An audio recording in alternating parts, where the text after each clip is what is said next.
Okay. So yesterday what we have studied up to ultraviolet rays, green house effect लिखा था आपको. Okay. Last topic was global warming और green house effect. Green house gases, हाँ उसी में है green house gases. तो green house effect क्यों होता है ये आप समझ गए. और यही कारण है ग्लोबल वार्मिंग का. ओके. हमारे आप ज्योग्राफी में सुनते हैं, पढ़ते हैं कि ग्लोबल वार्मिंग हो रहा है. ग्लोबल वार्मिंग का मतलब क्या हुआ? वार्मिंग यानी टेम्परेचर बढ़ रहा है. ग्लोबल मतलब पूरे दुनिया का. सो द एवरेज टेम्परेचर जो जिस समय जिस मौसम में जब भी रहता था साल में, वो पूरी दुनिया का टेम्परेचर बढ़ता जा रहा है. यानी जब गर्मी में कहीं 35 डिग्री रहता था तो वो 36 डिग्री 37 डिग्री रह रहा है. ठीक है. जहाँ ठंड रहती थी 20 डिग्री रहता था, वहाँ 21-22 डिग्री रह रहा है. यानी पूरे दुनिया का एवरेज टेम्परेचर जब जिस मौसम में रहता था वो बढ़ता जा रहा है धीरे धीरे. And this phenomena is called as global warming. और इसके इफ़ेक्ट्स हैं कि आपका क्लाइमेट चेंज आप देख रहे हैं, ग्लेशियर्स पिघल रहे हैं, सी लेवल बढ़ता जा रहा है. ठीक है. ये सब इसके इफ़ेक्ट्स हैं. मौसम में चेंज हो रहा है, अनप्रिडिक्टेबल क्लाइमेट हो गया है. जब मौसम बारिश होता है उस समय नहीं होती, जब नहीं होता है तब बारिश हो जाती है. तो ये सब तो ग्लोबल वार्मिंग और उसके इफ़ेक्ट्स जो हैं क्लाइमेट चेंज. खैर, now we were studying waves and in that global warming क्यों होता है, ग्रीन हाउस इफेक्ट क्यों होता है. तो इसमें आपका बेसिक क्या है कि बेसिक फिजिक्स वहाँ यही है कि जो बॉडी जितना गर्म होती है उतना शॉर्ट वेवलेंथ की वो रेडिएशन छोड़ती है. बताया था आपको. और फ्रीक्वेंसी उसकी उतनी हाई होगी. तो सन जो है बहुत हॉट है तो वो बहुत ही शॉर्ट वेवलेंथ का रेडिएशन जो है छोड़ती है.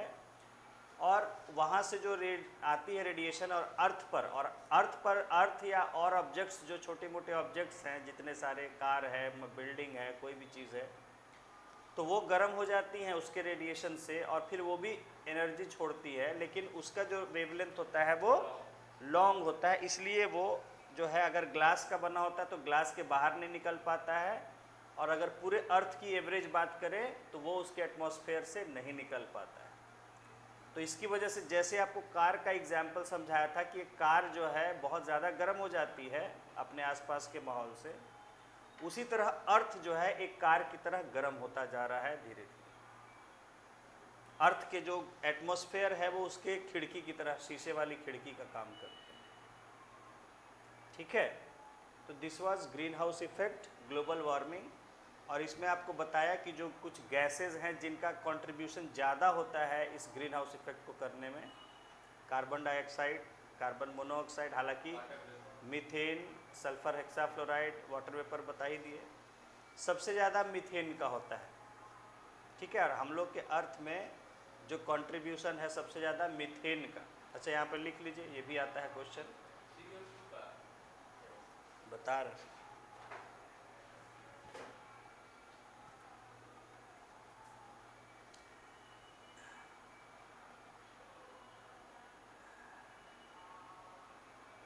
the gases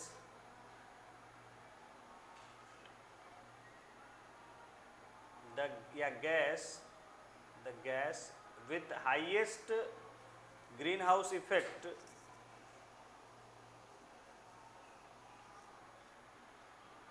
the gas with highest greenhouse effect. क्योंकि अभी आपका बीपीएससी में क्लाइमेट सबसे भी और एनवायरनमेंट से काफ़ी क्वेश्चन आ रहे हैं इन चीज़ों में. Green house gas effect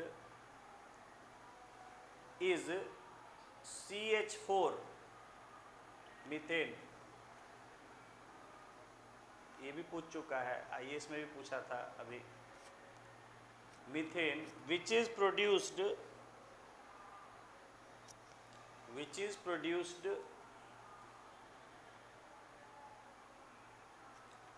by decaying crop residues, decaying CAYING decaying यानी सड़ता हुआ, क्रॉप रेसिड्यूज,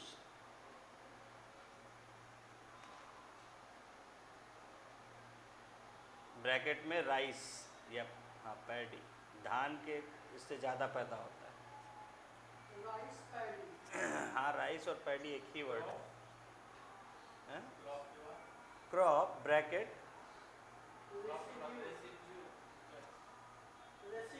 क्रॉप रेसिड्यू, हाँ RESIDUE, मतलब जब फसल काटते हैं जो बचा रह जाता है वहाँ मिट्टी में,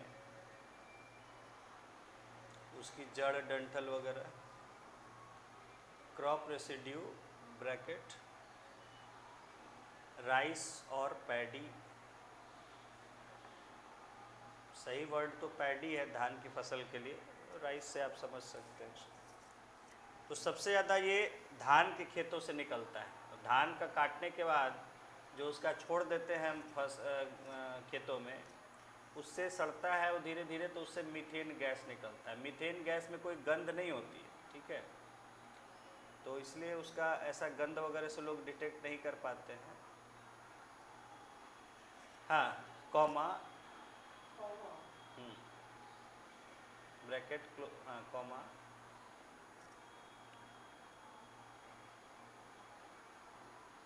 डेड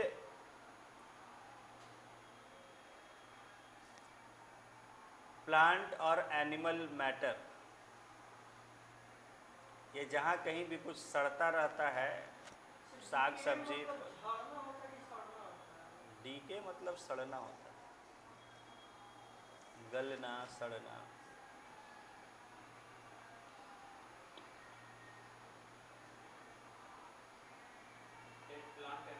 जैसे एक जनरल वर्ड है, अगर कोई झड़ने जैसी चीज़ है वो झड़ना भी हो सकता है, हैं?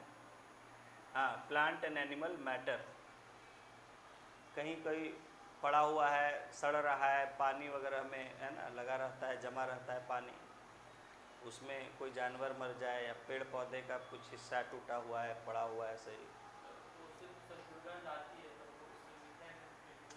और भी गैसेज निकलती है, खाली मीथेन नहीं निकलता है, बहुत सारी गैसेज निकलती है। तो वो गंध वाली गैसेज और होती हैं।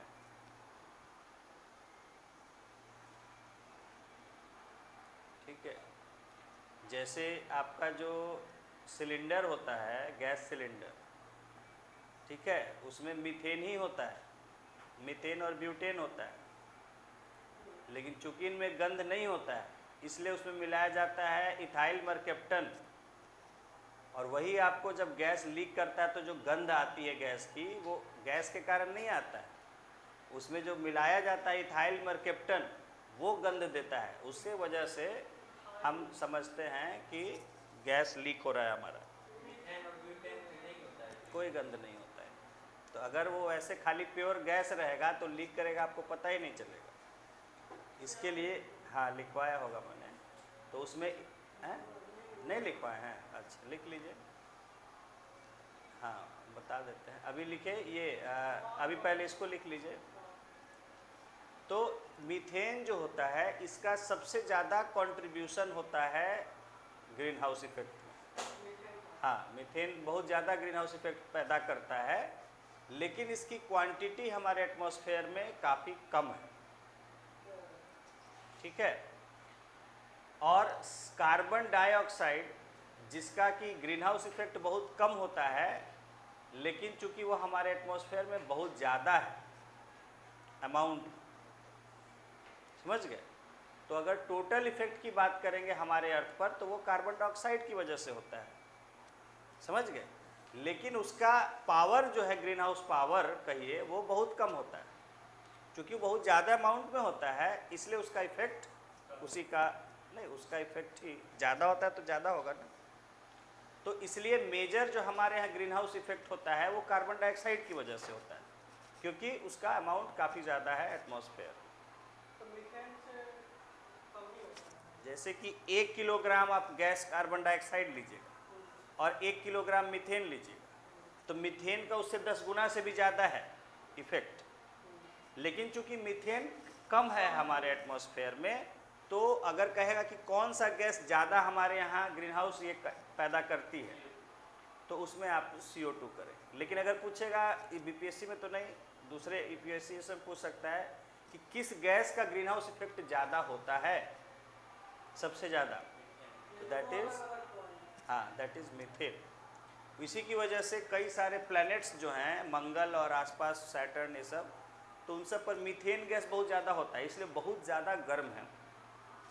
समझ गए, बहुत ज़्यादा वो गर्म है। और हमारा अर्थ उतना गर्म नहीं है, क्योंकि वहाँ, हाँ,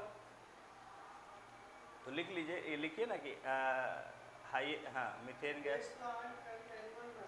हाँ, अब इसमें देखिए पूछा था कि ये जो मीथेन गैस है ये कौन से सोर्स से पैदा होता है, उसमें वर्ड एक एंथ्रोपोजेनिक दे दिया था IAS के क्वेश्चन में भी 1 साल पहले। एंथ्रोपोजेनिक, एंथ्रोपोजेनिक का मतलब कुछ नहीं, एंथ्रोपोस का मतलब होता है ह्यूमन, जेनिक का मतलब द्वारा, कारण।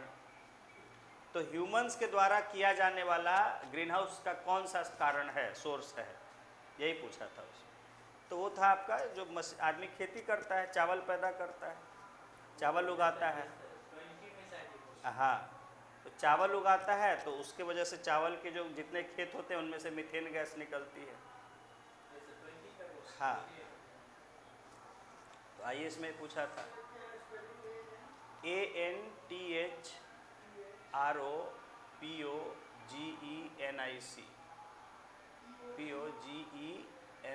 एंथ्रोपोजेनिक का मतलब कॉज्ड बाय ह्यूमंस।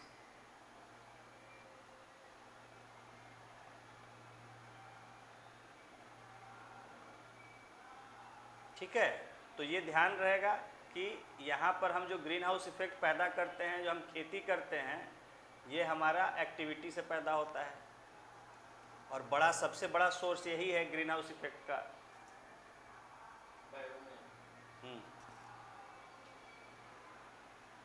जो कि ह्यूमन बींग्स के द्वारा किया जाता है। ठीक है, लिख लीजिए आगे, इसके आगे लिख लीजिए, हाँ, full stop. But methane is present in very less quantity, मेरे ख्याल इसका कार्बन डाइऑक्साइड से 24 गुना ज़्यादा है। हाँ, इसका इफेक्ट जो methane is present in very less quantity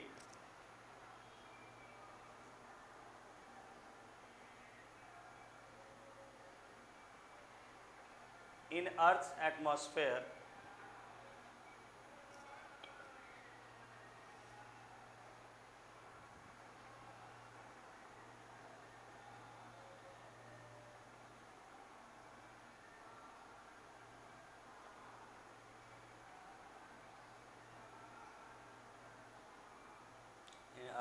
compared to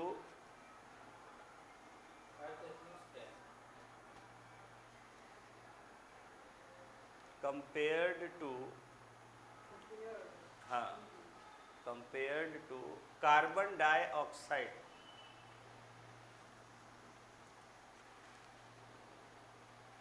which is in quite large quantity.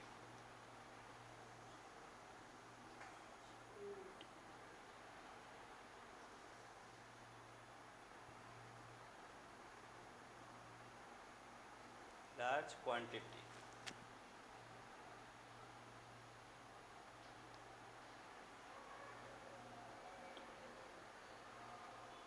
Full stop. Thus,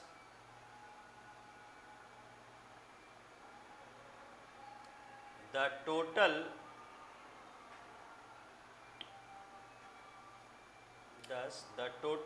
greenhouse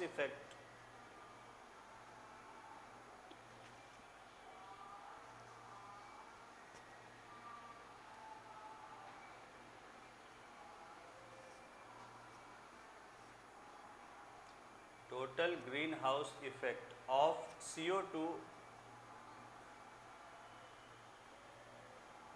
is maximum of all GHG gases, of all GHG of all GHG, सीधे बस of all GHG,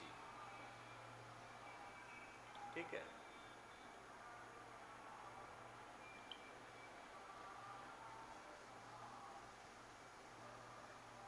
और CO2 तो जान रहे हैं कि जितना भी हम लोग गाड़ी चला रहे हैं, खाना पका रहे हैं, जला रहे हैं, सबसे CO2 पैदा होती है। ओके, सो यहाँ हमारा ये हो गया। Now we come back to our waves. Ultraviolet radiations हम पढ़ रहे थे, ठीक है। अच्छा, हाँ हाँ, वो छूट गया, लिख लीजिए। ऐसे तो वो केमिस्ट्री में आएगा, लिख लीजिए, लिख लीजिए। द LPG सिलेंडर्स, या डोमेस्टिक वर्ड ऐड कर दीजिए, द LPG डोमेस्टिक सिलेंडर्स, ये घरेलू, घर में जो इस्तेमाल होता है, सिलेंडर्स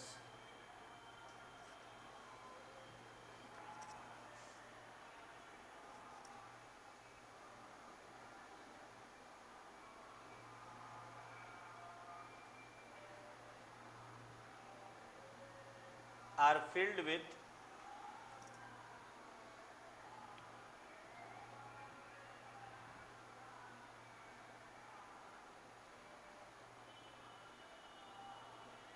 मीथेन,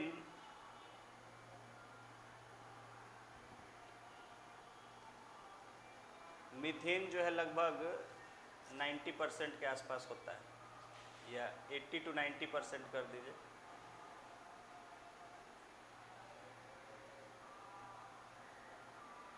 अब बात है कि पैसा बचाने के लिए सब सस्ता मिला देता है। 80 to 90%। नहीं तो गैस का आप कीमत बहुत कम देते हैं, सरकार देती है आपकी जगह ज़्यादा, तो गैस का कीमत ज़्यादा पड़ता है।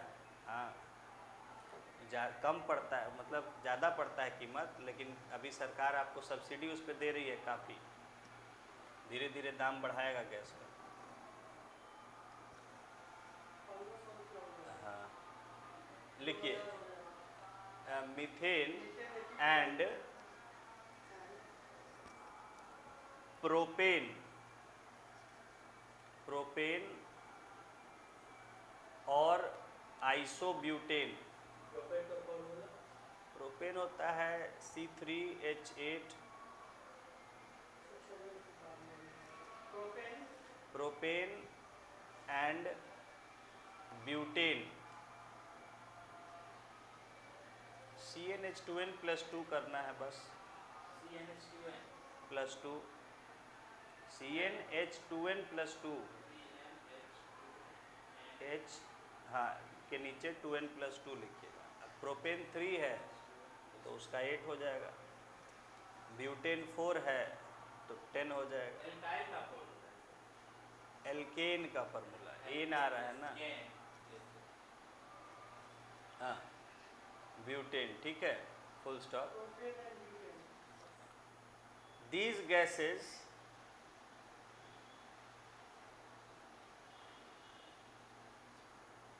These gases are odorless। हाँ, ODOURLESS,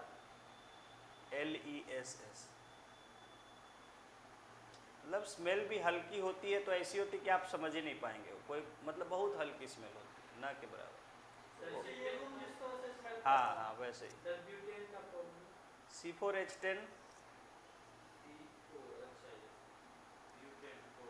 ठीक है, 10। ऊपर से क्या क्या होता है, ऊपर से बताइए। कहाँ से? Methane, methane, ethane, propane, butane, pentane, hexane. Methane, ethane, propane, butane, hexane, pentane, hexane, heptane, octane, nonane, decane. Butane, propane, हाँ, पहले प्रोपेन फिर ब्यूटेन, फिर उसके बाद पेंटेन,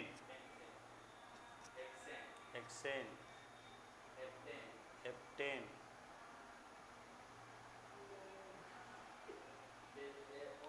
प्रोटेन, नोनेन, डेकेन।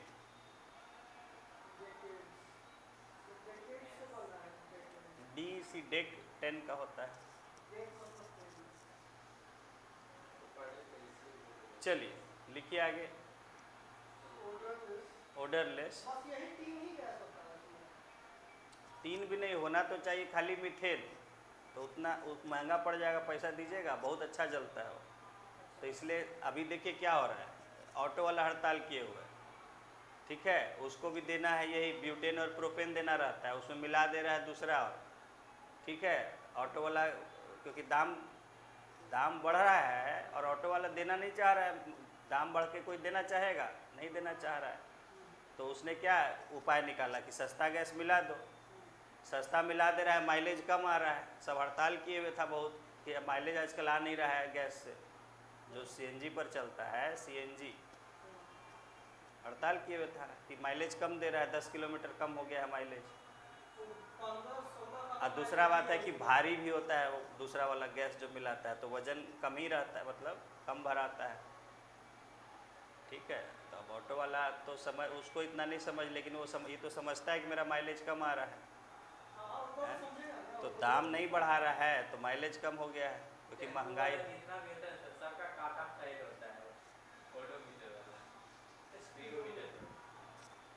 चलिए ओडरलेस हैं,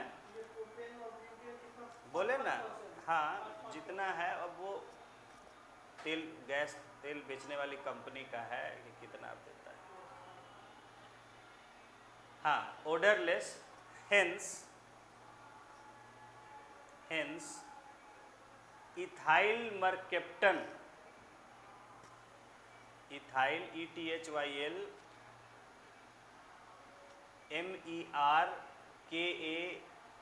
MERKAPTON, इथाइल मरकेप्टन। हाँ मरकेप्टन एक ही है, इथाइल हाँ। Mercaptan is added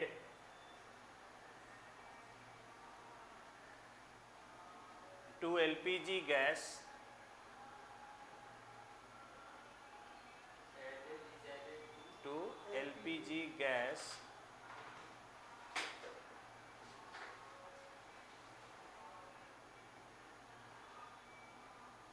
to detect any leakage,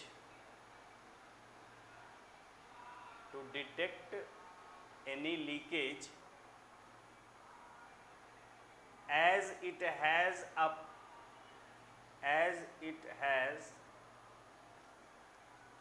a sharp pungent PUNGENT pungent smell, है ना, बिल्कुल तुरंत लगता है नाक में तीखा चुभता है, अजीब सा स्मेल, इथाइल मरकेप्टन की वजह से। तो हाँ ये भी थोड़ा सा उसमें मिलाया हुआ रहता है, हाँ, तो उससे अब फार्मूला उसका भी ध्यान नहीं है, बहुत कम होता है, अब ज़्यादा थोड़े कर देगा उतना, काम से ज़्यादा,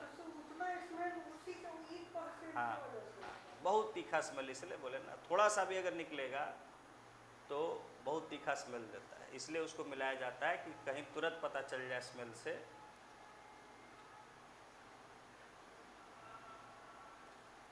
लास्ट में देखते हैं आपका जब गैस ख़त्म हो जाता है फिर भी नीचे कुछ बचा रहता है, देखें खाली गैस को हिला के, वो इथाइल मरकेप्टन ही होता है,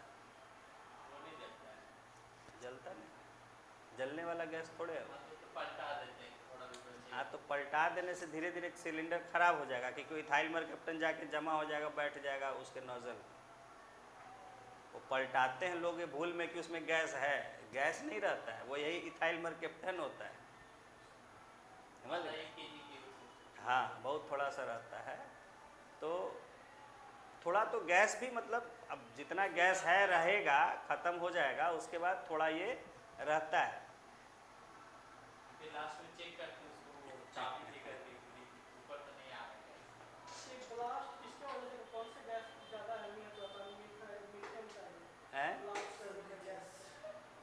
ब्लास्ट ये सब नहीं करता है। CH4 ऐसे, CH4 थोड़ा ज़्यादा रिएक्टिव होता है, लेकिन ब्लास्ट ऐसे नहीं करता है। किस चीज़ का ब्लास्ट कह रहे हैं? गैस ब्लास्ट होता है ना, वो तो आग पकड़ने की वजह से होता है ना। आग तो पकड़ लेगा, कहीं गैस लीक हो गया, आग पकड़ लिया, तो वो तो कोई भी गैस ब्लास्ट हो जाएगा, कोई भी गैस नहीं कोई भी गैस ब्लास्ट कर जाएगा अगर उसमें आग आप लीकेज हो जाएगा, आग पकड़ लेगा। बाकी ऐसे नहीं होता है। CH4 ये सब ठीक ठाक होता है, स्टेबल होता है सिलेंडर, इसलिए तो उसमें पैक बढ़िया से किया रहता है। तो ये गैस कैसे बनता होगा, कैसे बनाता होगा? केमिकल बहुत सिंपल तरीका है, केमिकल पर सब 11th की बुक में दिया हुआ है बनाने का, वैसे ही बना के और पैकिंग किया जाता है। नॉर्मल गैस बनाया जाता है, निकाला जाता है। निकाला भी जाता है, बनाया भी, जैसा इस्तेमाल है वैसा। ठीक है, जैसे बहुत सारा ये नेचुरल गैस निकलता है, उससे भी सप्लाई होता है। नेचुरल गैस जो निकलता है उससे भी होता है, सप्लाई होता है, या और भी सोर्स, बहुत तरीके। चलिए चलिए, अभी केमिस्ट्री नहीं जानना है, फिजिक्स में रहना है। So we were studying about global warming, radiations का वेवलेंथ का हमने उसमें रिलेशन समझा कि कब कैसे ग्रीन हाउस इफेक्ट होता है।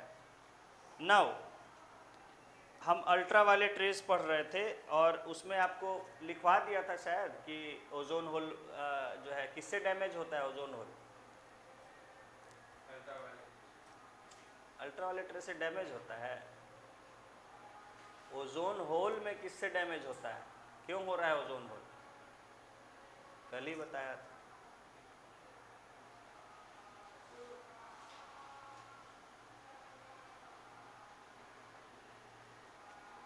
लिखिए लिखिए लिखिए। लिखिए लिखिए तो होंगे।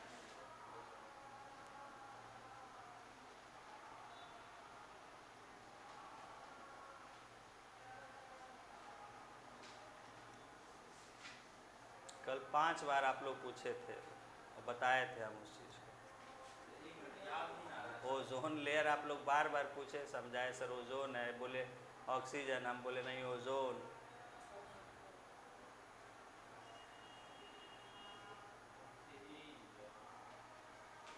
आइए लिख लीजिए, नहीं लिखे होंगे लिखा देते। लिखिए, द अल्ट्रा वायलेट रेज, जब लिखाएंगे तब याद आ जाएगा। The ultra violet rays coming from sun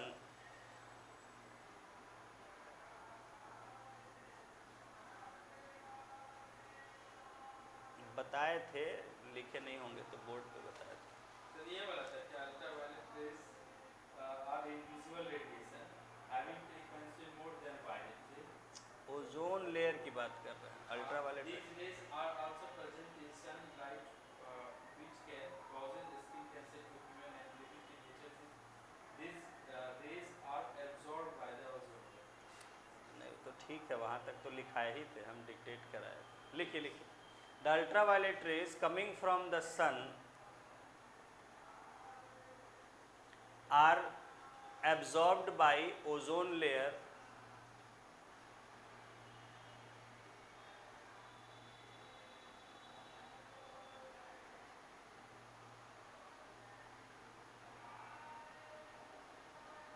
full stop.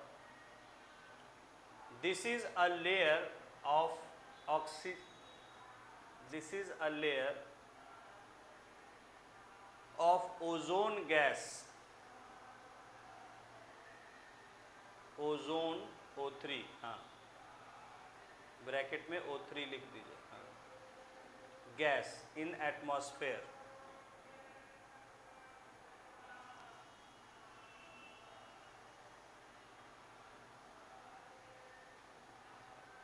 Okay, full stop.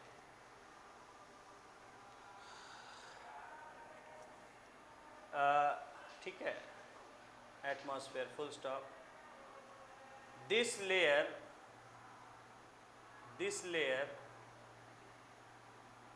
is getting damaged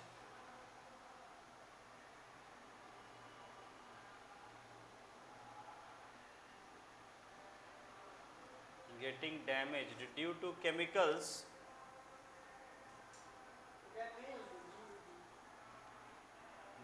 chemicals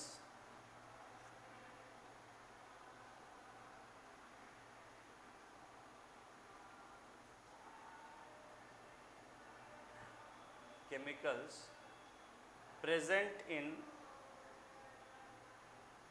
cooling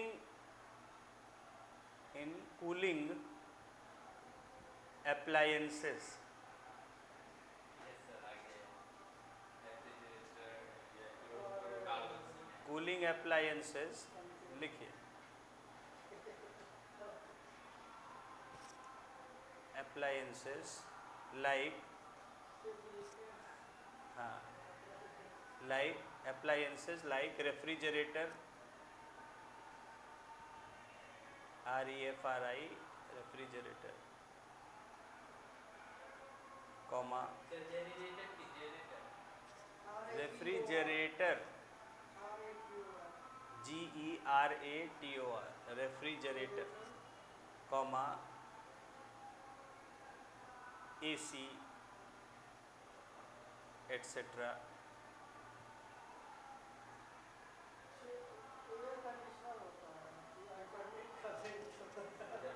दोनों है, AC एयर कंडीशनर है और air AC etc. which is freon, FREON, underline कर लीजिए, freon, and similar gases. Freon basically पहले ज़्यादा इस्तेमाल होता था ये फ्रिज वगैरह में, एसी में, अभी चेंज किया है लेकिन उस, हाँ, freon and similar gases which are called CFC, called C, capital C, capital F, C, इसको पूरा नाम होता है, हाँ लिख लीजिए, क्लोरोफ्लोरोकार्बन.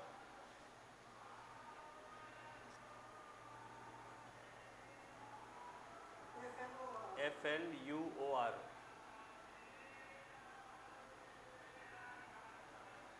कोई भी ऑर्गेनिक कंपाउंड जिसमें एक क्लोरीन और फ्लोरीन होता है वो यही हो जाता है, CFC हो जाता है. एक क्लोरीन हो गया क्लोरो, फ्लोरीन हो गया फ्लोरो, कार्बन, तो शॉर्ट में उसको क्लोरोफ्लोरोकार्बन या CFC कह देते हैं. ठीक है, क्लोरो क्लोरीन हो गया, फ्लोरो फ्लोरीन हो गया, एक एक एटम इन दोनों का हो जाता है.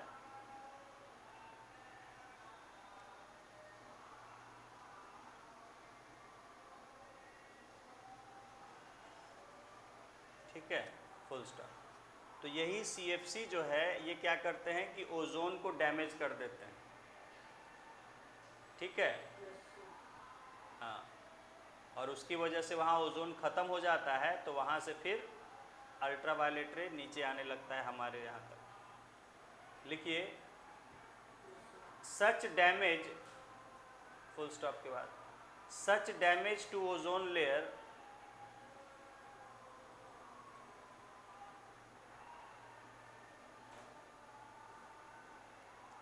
such damage to ozone layer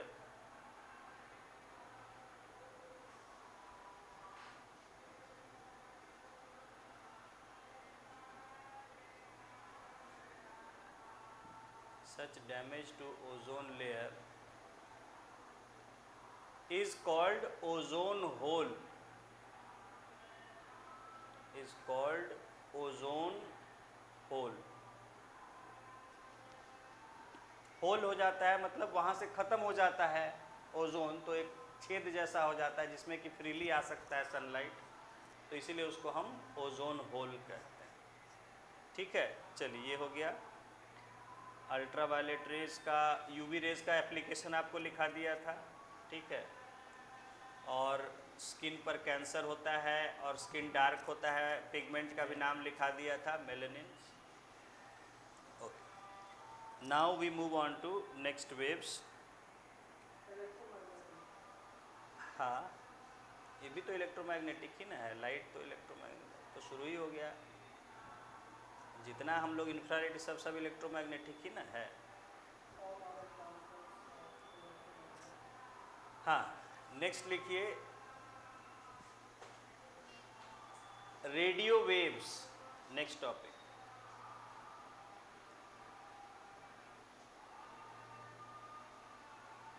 radio waves,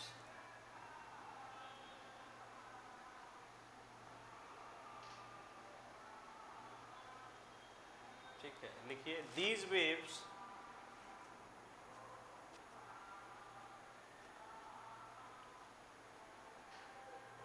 are used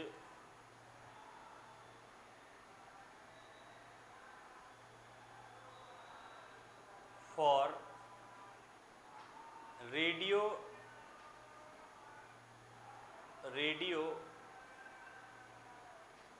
comma TV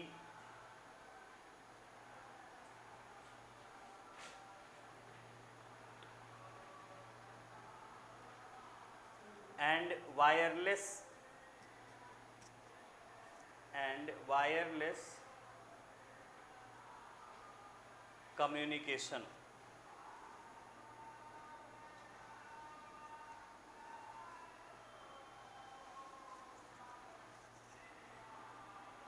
ठीक है, तो जो पहले रेडियो ऑपरेट करते थे, आज भी होता है, और टीवी होता था, अब तो इस सब का चेंज हो गया थोड़ा, तो इनमें हम रेडियो वेव्स का इस्तेमाल करते थे, रेडियो वेव्स। ठीक है, नेक्स्ट लिख लीजिए माइक्रोवेव्स। ये हो गया रेडियो। हाँ, खाली बाद में डिटेल में आएगा जब application. Microwaves,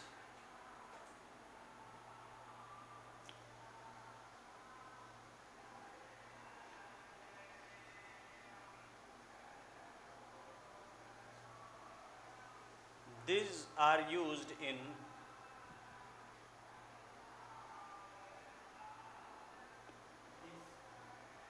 these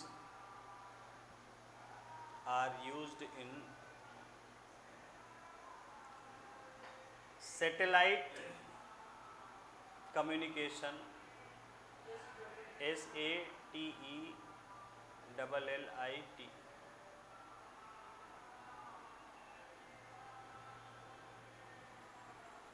satellite communication. आजकल जैसे देखिए DTH से आता है, ये सब जितना है, तो उसमें माइक्रोवेव्स का इस्तेमाल, कम्युनिकेशन, कॉमा वायरलेस डिवाइसेस, जैसे आजकल वायरलेस कीबोर्ड, माउस ये सब इस्तेमाल करते हैं, कैसे काम करता है, माइक्रोवेव उससे निकलता है उसके रिसीवर तक, मोबाइल्स है, ये सब है, wireless devices such as DTH, लिख लीजिए DTH, comma mobiles, wireless keyboards, Bluetooth,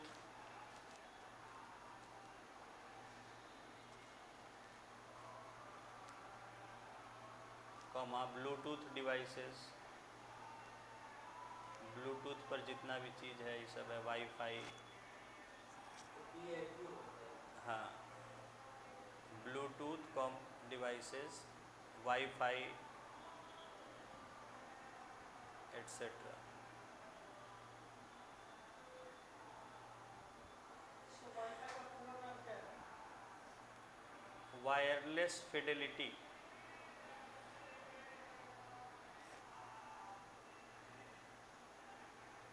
spelling service. FIDELITY, FIDELITY।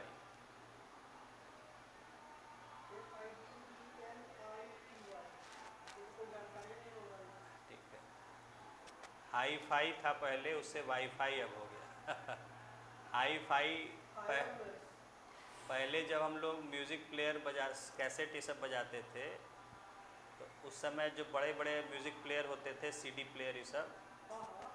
उनको या कैसेट में भी आता था, डेक जिसको बोला जाता है, VCR चलता हाँ हाँ, उस टाइप का रहता है। बॉब उनको हाई फाई मतलब हाई फिडेलिटी, हाई फिडेलिटी का मतलब होता है VCD में चलता था पहले, ओनिडा का टीवी बड़ा फेमस था। फिडेलिटी का मतलब होता है सच्चाई, ओरिजिनलिटी, फिडेलिटी। और फिडेलिटी का मतलब विश्वास पात्र, फिर विश्वासी भी होता है। यहाँ पे क्या विश्वास। यहाँ पे original- वही है कि हाँ ओरिजिनल की बात है कि जैसा साउंड बना है वैसा ही आपको सुनाई देता है।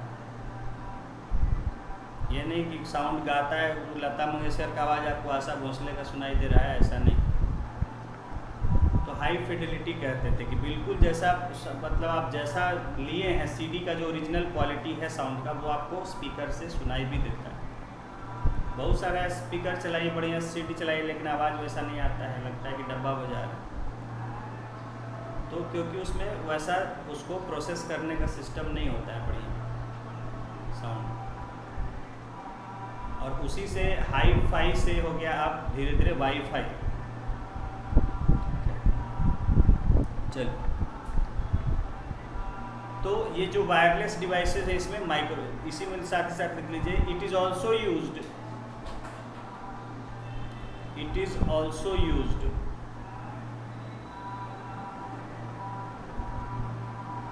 in microwave ovens, in microwave oven, OVEN। तो जो खाना पकाने का होता है माइक्रो ओवन होता है ना, उसमें माइक्रोवेव से ही खाना पकता है। जैसे देखते हैं कैफ़े वगैरह में गर्म करने के लिए ओवन रखा रहता है, या घरों में तो आजकल इस्तेमाल करते हैं ओवन,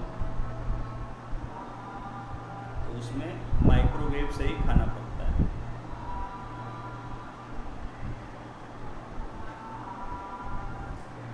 ठीक है, लेकिन उसका भी बहुत फ़ायदा नहीं है, उसमें भी थोड़ा नुकसान होता है, लेकिन ज़्यादा नहीं है। चलिए, तो ये आपने वेव्स में कुछ पढ़े, और इसमें कुछ होता है, लिख लीजिए, वो भी एक एक लाइन लिखा देते हैं क्योंकि डिटेल तो नहीं पढ़ना है, और पूछता है कभी कभी, लिखिए एक्सरेज, एक्सरेज, इसके बाद ये अलग टॉपिक है। एक्सरेज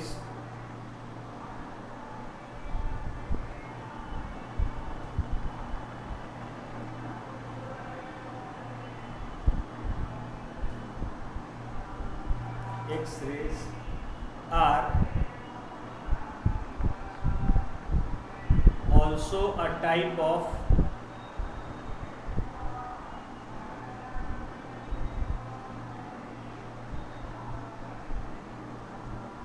electromagnetic radiations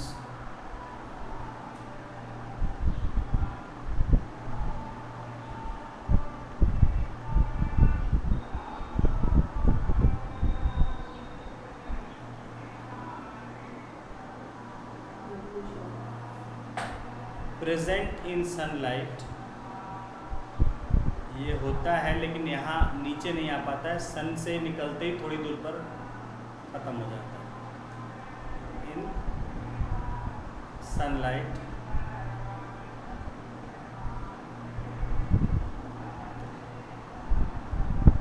और light of stars.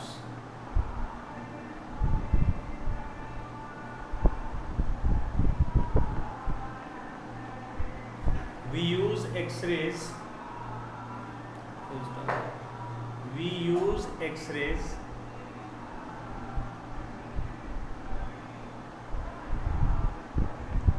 for imaging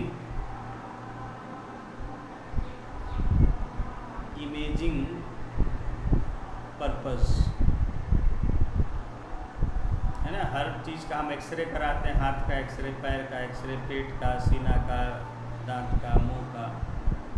तो एक्सरे क्या करता है, आपका फ़ोटो लेता है, ठीक है, एक तरह से फ़ोटो लेता है और अंदर कहीं कुछ डैमेज है हड्डी में, शरीर में, दांत में, गले में, जहाँ भी, पेट में, उसको ये डिटेक्ट कर लेता है। ठीक है, तो एक्सरे कैसे काम करता है जानते हैं? कैसे आ जाता है? एक्सरे क्या है कि जो आपकी बॉडी है, तो एक्सरे का एक देखिए, हर रे जो होता है, हर वेव जो होता है, उसका एक पेनिट्रेशन का क्षमता होता है कि कितने चीज़ों को वो पार कर सकता है, किस तरह की चीज़ों के आर पार जा सकता है, और वो उसकी फ्रीक्वेंसी वेवलेंथ के सब पे डिपेंड करता है। जैसे अभी आपको बताया कि जो इंफ्रारेड रेज है, वो अगर लॉन्ग रेडिएशन है तो वो शीशे को पार नहीं कर पाता है, लेकिन अगर शॉर्ट है तो वो पार कर जाता है, तो वो शीशे को भी नहीं पार कर पाता। ये सब जो है, तो इनके अलग अलग पेनिट्रेशन, तो एक्सरे जो होता है उसका काफ़ी पेनिट्रेशन, आपके बॉडी को आसानी से आर पार हो जाता है। सिर्फ जहाँ हड्डियाँ होती हैं, हार्ड जो सॉलिड होता है हड्डी की तरह चीज़, उसको वो पार नहीं कर पाता, या उसको भी पार कर सकता है, मतलब उसका पावर हम वहाँ से एडजस्ट करते हैं मशीन से, चाहे तो उसको भी पार कर जाएगा, लेकिन उसको, वो तो क्या स्टील को भी पार कर जाता है, हड्डी क्या चीज़, तो उसका पावर इतना एडजस्ट किया रहता है कि हड्डियों को पार न करे। कम पावर का एक्सरे हम इस्तेमाल करते हैं, तो उससे पूरे बॉडी को पार कर जाता है, और हड्डी को पार नहीं कर पाता है, तो हड्डी का क्या है, परछाई बन जाएगा। जिस चीज़ को पार नहीं करेगा उसका परछाई शैडो बन जाएगा ना। जैसे आप लाइट के रास्ते में आ जाते हैं तो आपका परछाई बन जाता है, बाकी ग्लास ये सब के पार आ रहा है तो परछाई बनता है, शीशे का नहीं बनता। तो वैसे ही आपका जो जितना हार्ड, जैसे हाथ का ले रहा है तो उसमें मांस ये सब का तो पार हो जाएगा, वो दिखेगा नहीं, जहाँ जहाँ हड्डी होगा वो दिख जाएगा, तो उसका शैडो। तो वैसे हम देख लेते हैं कि हड्डी कहीं टूटा हुआ है क्या, हड्डी में कहीं दरार है, ठीक है, इस तरह से, तो उसका इमेज लिया जाता है, और पावर उसी हिसाब से एडजस्ट किया रहता है कि कितना लेना है, क्योंकि ज़रूरत से ज़्यादा देना भी ठीक नहीं है, उससे भी कैंसर हो जाता है। ठीक है, तो ज़रूरत से ज़्यादा, हाँ, ज़रूरत से ज़्यादा आजकल लोग शौकिया जाता है, एक्सरे कर दीजिए कर दीजिए, समझ में नहीं आता है कि सब खतरे वाली चीज़। डॉक्टर भी करवा देता है ऐसे ही, बार बार एक्सरे करा लीजिए, ये करा लीजिए, और एडवांस लोग अब सीटी स्कैन करवा लीजिए, ये करवा लीजिए, MRI करवा लीजिए, पागल हो जाएगा बाद में। बहुत ज़्यादा पैसा, 800,000 बहुत हो गया जी। 800,000 तो एक्सरे का भी ले लेगा आपसे, 200-300 देता है ना, डिपेंड करता है किस तरह का एक्सरे है। 2500 तो ऊपर जाता है। सीटी स्कैन 2500 5,000 पहले पड़ता था, अब कम हो गया है आप जो कराए थे तब हम बोल रहे हैं अपना। हाँ, धीरे धीरे एक्चुअली जितना ज़्यादा पॉपुलर होता जाता है तो सब रेट कम हो जाता है, सब्सिडाइज हो जाता है। नहीं तो पहले, आज से 20 साल पहले बहुत ज़्यादा महंगा पड़ता था, 10,000 से ज़्यादा, और हर जगह होता भी नहीं था, एक आधी 2 शहरों में होता था। ठीक है, धीरे धीरे पॉपुलर होता गया, फैल गया। अब तो सीटी स्कैन पुराना हो गया, MRI ये सब अब आ गया है। MRI भी अब आसानी से, अब बताइए किसी को, मेरे कौन था उसको पैर में चोट लगा तो करा MRI कर दीजिए, उनके बताओ, इतना छोटे छोटे काम के लिए MRI करवा रहा है। पैर में चोट क्या MRI का है? हाँ, नस में खिंचाव हो गया, कुछ हो गया तो उसके लिए करा MRI करवाइए। MRI का होता है क्या? MRI एडवांस टेक्निक है, और क्या है, होता क्या है, यही सब मैग्नेटिक रेजोनेंस बोलते हैं, इमेजिंग बोलते हैं। उसमें सिकुड़ा हुआ नस का भी आ जाता है। हाँ, तो उसमें जो है बहुत जाए, उसमें 5-6 हज़ार 8 हज़ार खर्चा कम से कम पड़ता है। अभी भी अभी का ही बता रहा हूँ। आइए,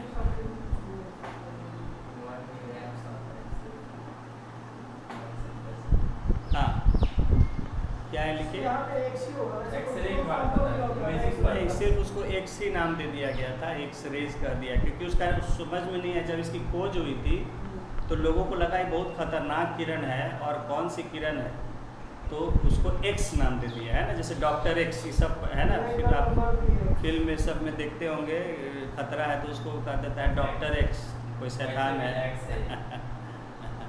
तो इसलिए एक्स रे कह दिया गया कि खतरनाक किरणें हैं और नई टाइप की है, तो कोई नाम नहीं। किसमें? एक किरण है, सिर्फ उसका नाम है बस, हाँ, मतलब ये घातक है शरीर के लिए। हाँ, क्योंकि इसमें एनर्जी बहुत ज़्यादा होता है। तो वही पूछ रहे थे, एनर्जी की वजह से। एनर्जी बहुत ज़्यादा होता है, आप ज़्यादा देर एक्सरे से एक्सपोज रहिएगा, तुरंत चल दीजिएगा कुछ महीनों, ठीक है, सब सेल मर जाएगा शरीर का। तो एक्सरे इसलिए देखिए 1 सेकेंड के भी कम हिस्से के लिए आपको बस दे के और हटा दिया जाता है। और जहाँ जहाँ आपका नहीं वो करना होता है तो वहाँ आपको, जैसे हम लोग का मेडिकल होता था IAS में, तो उसमें क्योंकि ज़्यादा प्रिकॉशन से होता है तो हम लोग को एक प्लेट दे दिया जाता है लेड का, ठीक है, तो उससे ढक दिया जाता है कि बाकी शरीर में नहीं लगे और सिर्फ जहाँ पर है वहीं पर लेना ज़रूरी है। एक्सरे लेड को पेनिट्रेट नहीं कर सकते। नहीं, लेड को मतलब कर सकता है वो, एडजस्ट बोले ना, पावर एडजस्ट किया जाता है। पावर हाई बढ़ा दीजिएगा तो मोटा मोटा स्टील को भी कर जाएगा, ऐसा क्या?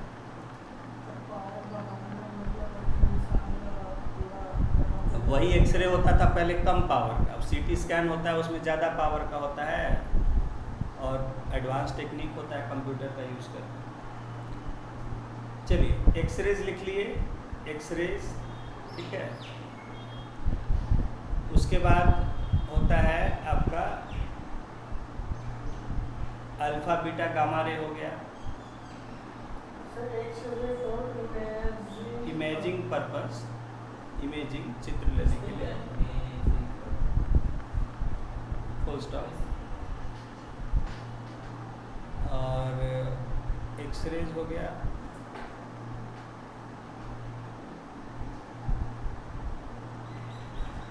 और लिख लीजिए नीचे alpha beta gamma. Next point एक ही लाइन में लिख लीजिए अल्फा कॉमा बीटा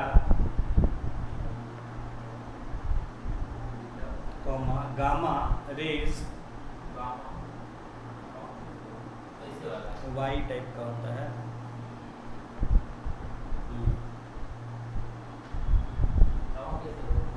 वही वाई होता है। लेकिन बचने के लिए उसका लिख दिया अल्फा, अल्फाबेटिकल नहीं।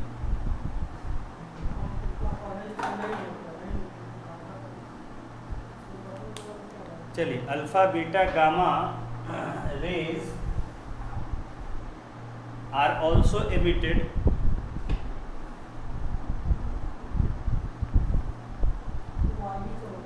हाँ फ्रॉम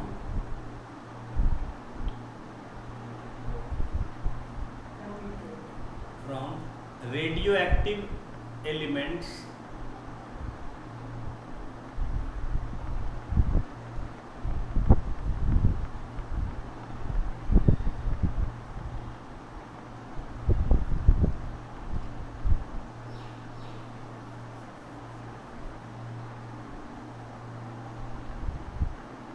अच्छा, वहाँ एक्सरेज का जो लिखे इमेजिंग पर्पस कॉमा स्कैनर्स में भी कर दीजिए, comma security scanners,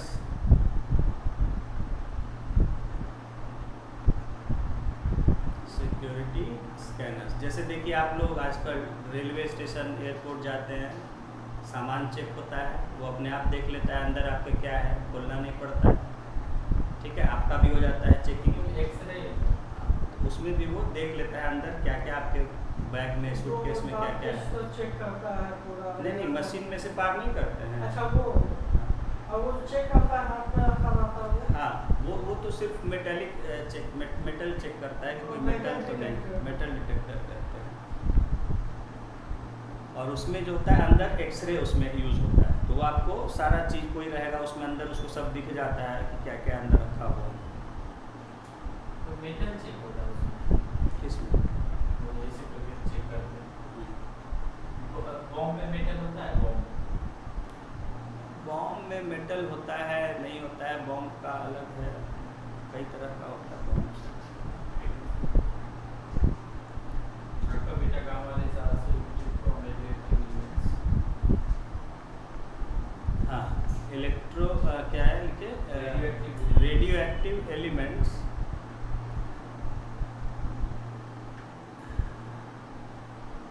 full stop.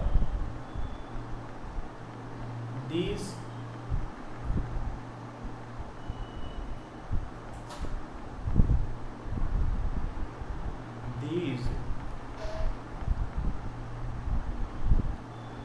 waves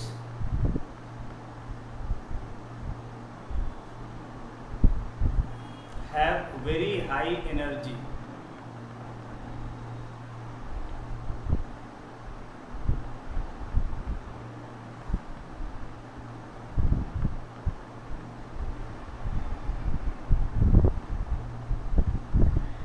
very high energy in order of, full stop नहीं है एनर्जी के बाद, कंटिन्यू, इन ऑर्डर ऑफ, सबसे कम इसमें होता है एक्स का, ठीक है, एक्स ऐसे लिख दीजिए, एक्स, ठीक है, लेस देन अल्फा,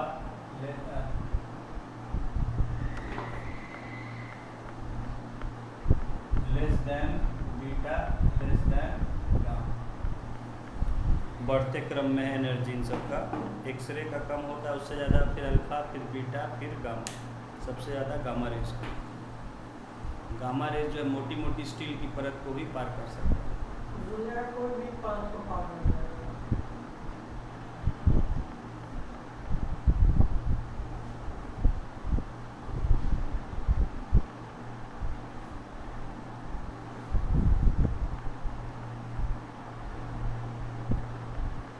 ठीक है, चलिए इतना काफ़ी है, लिख लिए। सोर्स होता है ये सब जो रेडियो एक्टिव से निकलता है, सबसे ज़्यादा एनर्जी गामा का होता है। चलिए अब हम लोग आते हैं, ये वेव्स हो गया, रेडिएशन वाला पार्ट हो गया।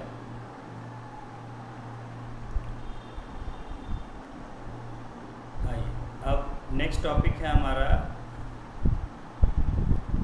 रिफ्लेक्शन ऑफ, लिखिए next topic, reflection of sound.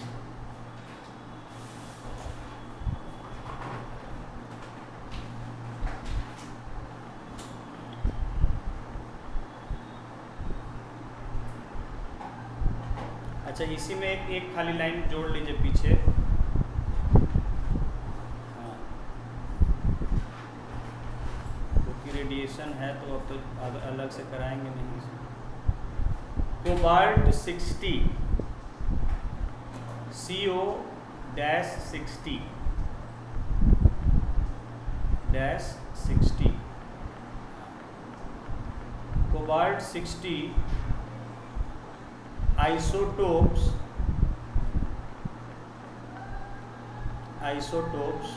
are used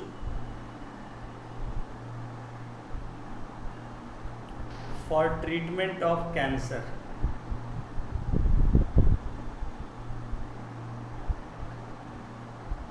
For treatment of cancer.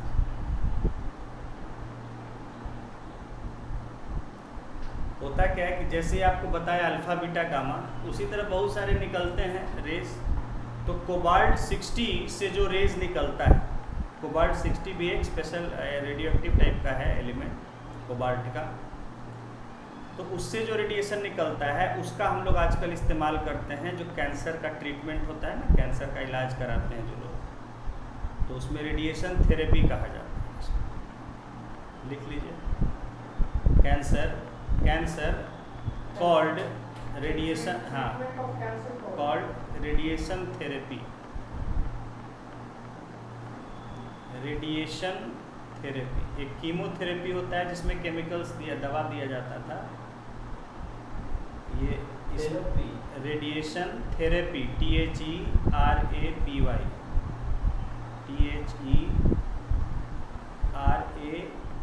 THERAPY। तो इसमें क्या है, समय समय पर जाके उनको रेडिएशन लेना पड़ता है, महीने में एक बार, 2 महीने में, ठीक है। तो जाके वो लोग कुछ देर के लिए इसका रेडिएशन लेते हैं। ये रेडिएशन क्या करता है कि जो कैंसर वाले सेल होते हैं उनको मार देता है, हाई एनर्जी होता है, तो इसको फोकस किया जाता है। अब ये देखिए कैंडिडेट के कंडीशन पर है कि उसका कंट्रोल किया जा। देखिए कैंसर क्या होता है, कुछ सेल खराब हो जाते हैं और वो फिर सड़ना, बाकियों को सड़ाना शुरू कर फैलने लगता है। अब अगर आपके कंट्रोल में आ गया, आपने उसको जो डैमेज सेल है उसको मार दिया और उसका फैलाव को भी रोक दिया, तो रुक जाता है, ठीक हो जाता है। किसी का कंट्रोल में नहीं होता है, फैलता जा रहा है, तो लोग उसको सिर्फ कम कर सकते हैं, मार देते हैं, लेकिन फिर बढ़ता तो रहता ही है। फिर समय समय पर जाके उसको लेना पड़ता है ट्रीटमेंट, जो डैमेज सेल है उनको मारना पड़ता है, लेकिन वो पूरी तरह से जड़ से ख़त्म नहीं। अगर लेट हो जाता है तो फैलने लगता है एक बार तो, चूँकि इन्फेक्शन हो जाता है, और आप कितना खोजते रहिएगा कहाँ कहाँ इन्फेक्टेड है, कहाँ कहाँ कौन सा सेल इन्फेक्टेड हो गया है, इतना पता करना बड़ा मुश्किल होता है। तो जितना डॉक्टर लोग यही करता है, जितना मोटा पार्ट होता है जहाँ दिख रहा होता है उसको करके और भेज देता है कि जाइए हो गया। और क्या करेगा डॉक्टर? अब फिर हो जाता है कि लोग सोचता है कि कैंसर ठीक हो गया था, फिर हो गया। हमारी हैं कज़िन सिस्टर, उनको एक्सपायर कर गई, बॉम्बे गए, कराएं, एक बार ठीक हो गया, फिर दोबारा आ गया, फिर नहीं बचे। तो होता क्या है कि कुछ रह जाता है डैमेज सेल, जो पकड़ में नहीं आ पाता है। कितना डिटेल, बिलियंस ऑफ सेल्स है बॉडी, कहाँ से खोजिएगा कहाँ कहाँ सेल डैमेज नहीं कर पाएगा। तो वो होता क्या है कि कहीं भी इन्फेक्शन थोड़ा रह गया, वो फिर फैलने लगता है। ठीक है, तो वो डिपेंड करता है आपका किस स्टेज में है। और अरे तो वही है, अब ऑपरेशन कर रहा है तो अब डॉक्टर कौन है, कैसा ऑपरेशन कर रहा है, ये सब पर डिपेंड करता है। हाँ, डॉक्टर पर भी है, डॉक्टर का तो है ही सब। हाँ चलिए,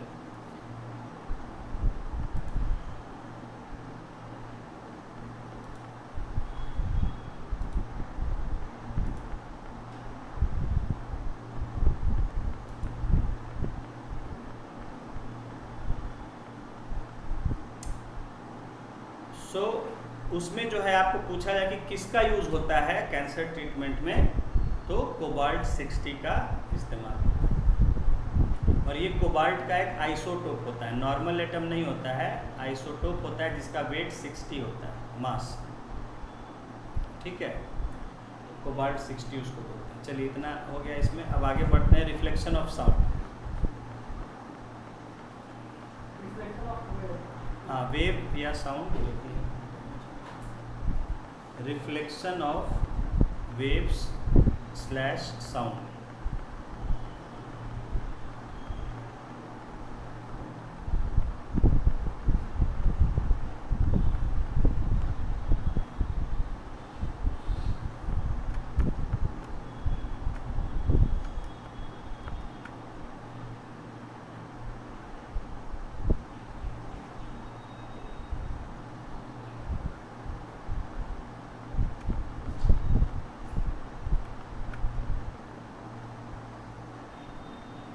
Reflection of sound.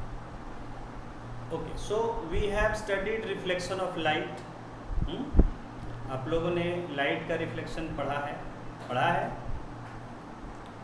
तो कोई भी वेव, जैसे लाइट रिफ्लेक्ट होती है वैसे ही कोई भी वेव भी सेम वे में रिफ्लेक्ट होता है। ओके, जस्ट आपने जैसे लाइट का रिफ्लेक्शन पढ़ा है वैसे ही कोई भी वेव वैसे ही रिफ्लेक्ट होती है, सेम चीज़ें अप्लाई होती है। जैसे आपने पढ़ा कि प्लेन सरफेस होगा तो उससे बेटर रिफ्लेक्शन होता है, शाइनी सरफेस होता है तो वैसे ही वेव्स भी रिफ्लेक्ट होती है।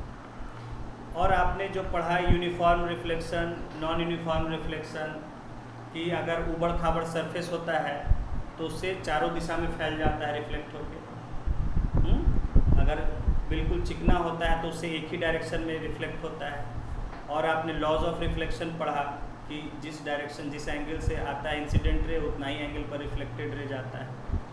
तो ये सारी बातें सेम। इसी तरह वेव का भी रिफ्लेक्शन होता है। यानी कहने का मतलब है कि जिस तरह से आप शीशे पर अगर टॉर्च मारते हैं और उसका टॉर्च की रोशनी रिफ्लेक्ट हो जाती है, उसी तरह से जब हम बोलते भी हैं और सामने शीशे जैसा कोई ऑब्जेक्ट रहता है तो उसी तरह हमारी आवाज़ भी वैसे ही रिफ्लेक्ट होती है। समझ गए? तो बिल्कुल जैसे आपने लाइट का रिफ्लेक्शन, लाइट का रिफ्रैक्शन, सारी चीज़ें पढ़ी है, वैसे ही वेव्स के केस में भी होता है। Okay, because light is also a wave and sound या और कोई वेव भी होगी वो भी वेव है। ओके, लिखिए। Light is also a wave. हाँ, लाइट वेव नहीं तो क्या है, लिखिए। इलेक्ट्रोवेव, इलेक्ट्रोमैग्नेटिक अभी मान के चलिए। चलिए लिखिए साउंड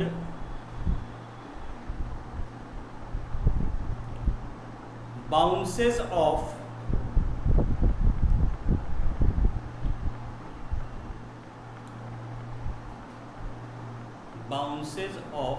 मतलब उछलता है, टकरा के उछलता है, OFF ऑफ का मतलब होता है किसी चीज से दूर जाना, टकरा के दूर जाता है ना दीवार से किसी। Sound bounces off a solid or a liquid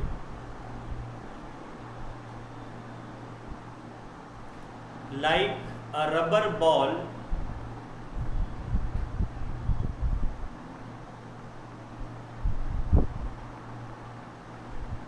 bounces off a wall. Rubber ball bounces off a wall. Wall दीवार, यानी कि जिस तरह रबर बॉल को हम दीवार पर मारते हैं वो टकरा के वापस आता जाता है, उसी तरह साउंड भी जो है किसी सॉलिड या लिक्विड से टकरा के उसी तरह वापस बाउंस करता है। Full stop. टकरा के वापस लौटना मतलब दीवार से दूर जाएगा ना।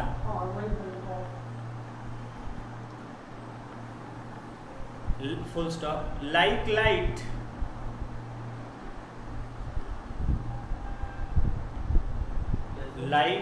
Light comma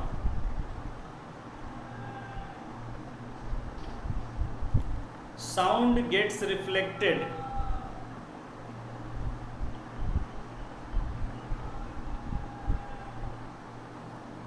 at the surface of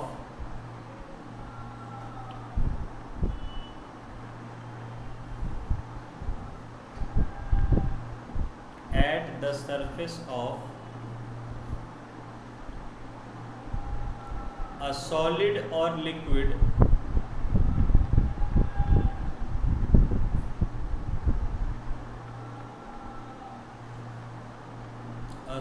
of OFF नहीं, सरफेस ऑफ, यहाँ तो सरफेस ऑफ, ठीक है ठीक। At the surface of a solid और liquid and follows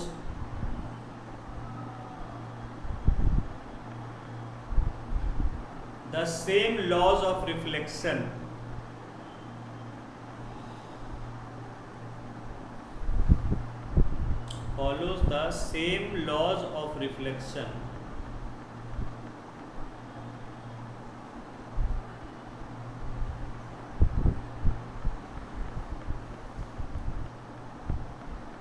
as we have studied earlier.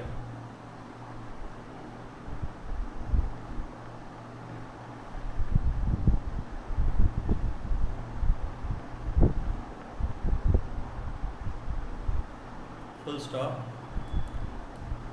The directions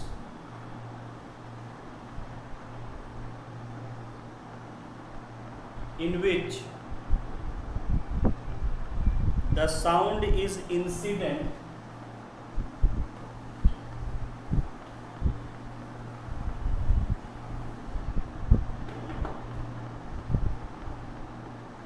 and is reflected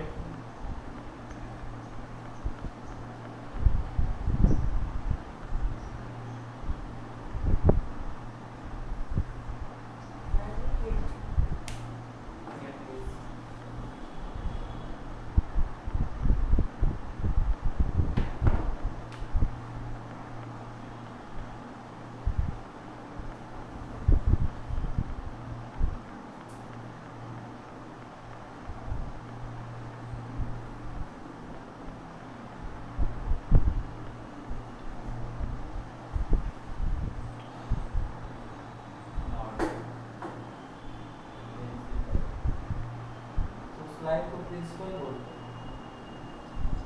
यहाँ पर service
okay.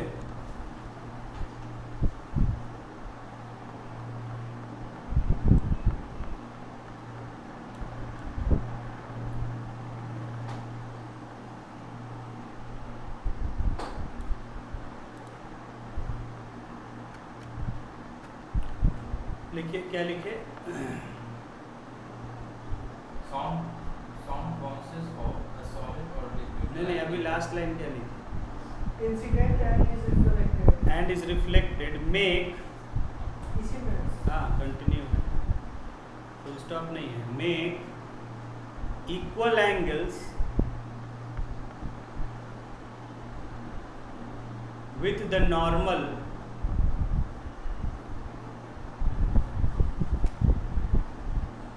Angles जी इसको रिफ्लेक्टिंग सरफेस कर लें।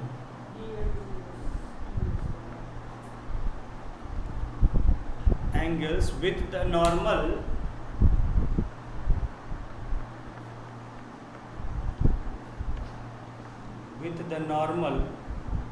to the reflecting surface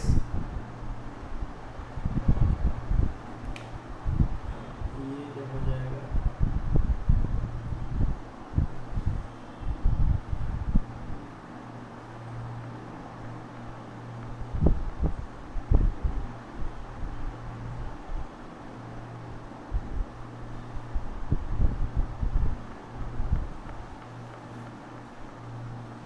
इस जहाँ पर ये टकरा रहा है सरफेस से उसको कहते हैं पॉइंट ऑफ इंसिडेंस, जहाँ मिल रहा है सरफेस पर।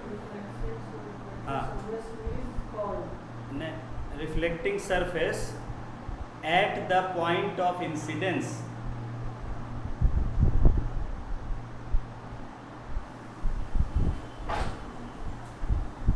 Eight the point of incidence.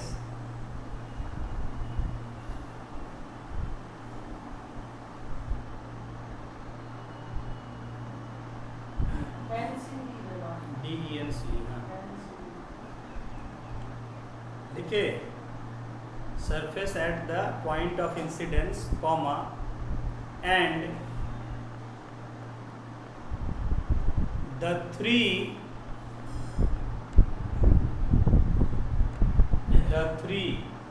that is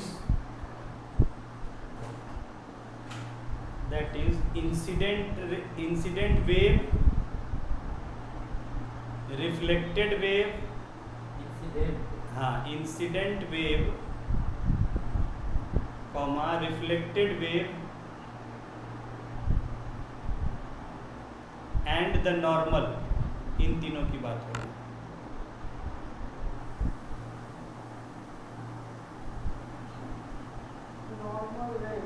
normal, बस नॉर्मल लाइन को कहते हैं। And the normal all are in same plane,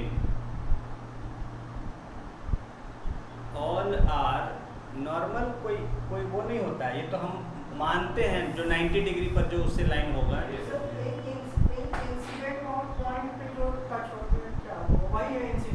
point of incidence इसको बोलते हैं, लाइन पे जो पॉइंट पे जाके जहाँ पर ये टकराता है सरफेस से और वहाँ से रिफ्लेक्ट होता है, उस पॉइंट को कहते हैं पॉइंट ऑफ इंसिडेंस। इंसिडेंट का मतलब हो रहा है कहीं जाके टकरा रहा है, तो इंसिडेंट। रिफ्लेक्टेड है तो reflected. All are in same plane, यानी सभी एक ही प्लेन, यानी इसी बोर्ड पर है ना, ये प्लेन बोर्ड का जो प्लेन है इसी में है। ऐसा नहीं कि नॉर्मल आगे निकला हुआ है उससे और बाकी दोनों रे इसमें इस प्लेन पर है, लाइन बोर्ड पर। सभी एक ही प्लेन में होते हैं, लाई करते हैं। लिख लिए, all are in same plane, full stop.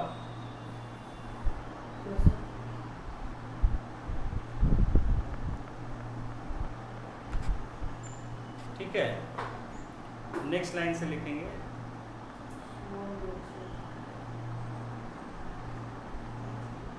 For reflection of sound waves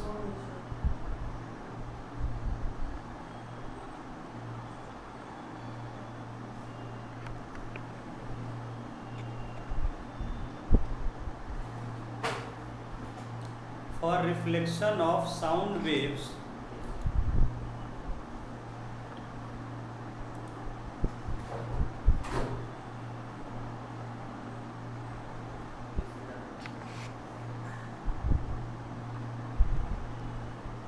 an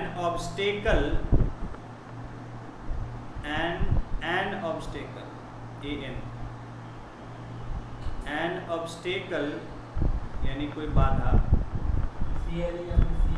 CLE obstacle of large size, बड़ा साइज का चाहिए होता है आवाज के लिए, ACLE OBSTACLE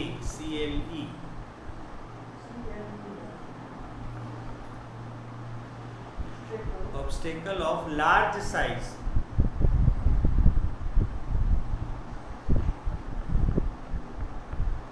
which may be polished, मतलब चिकना, may be polished or rough,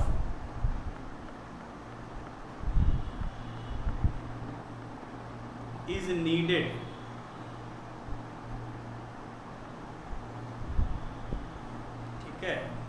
full stop. जैसे कहने का मतलब है कि लाइट के रिफ्लेक्शन के लिए तो आप इतना छोटा सा शीशा भी रहेगा उससे भी लाइट रिफ्लेक्ट हो जाएगा, इतनी छोटी सी अंगूठी होगी, कुछ भी होगी, एक छोटा सा पिन होगा उससे भी रिफ्लेक्ट हो जाता है, लेकिन साउंड इतना छोटा चीज़ से रिफ्लेक्ट नहीं हो पाएगा, उसके लिए आपको बड़ा चाहिए ऑब्जेक्ट, क्योंकि साउंड का वेवलेंथ भी काफ़ी बड़ा होता है।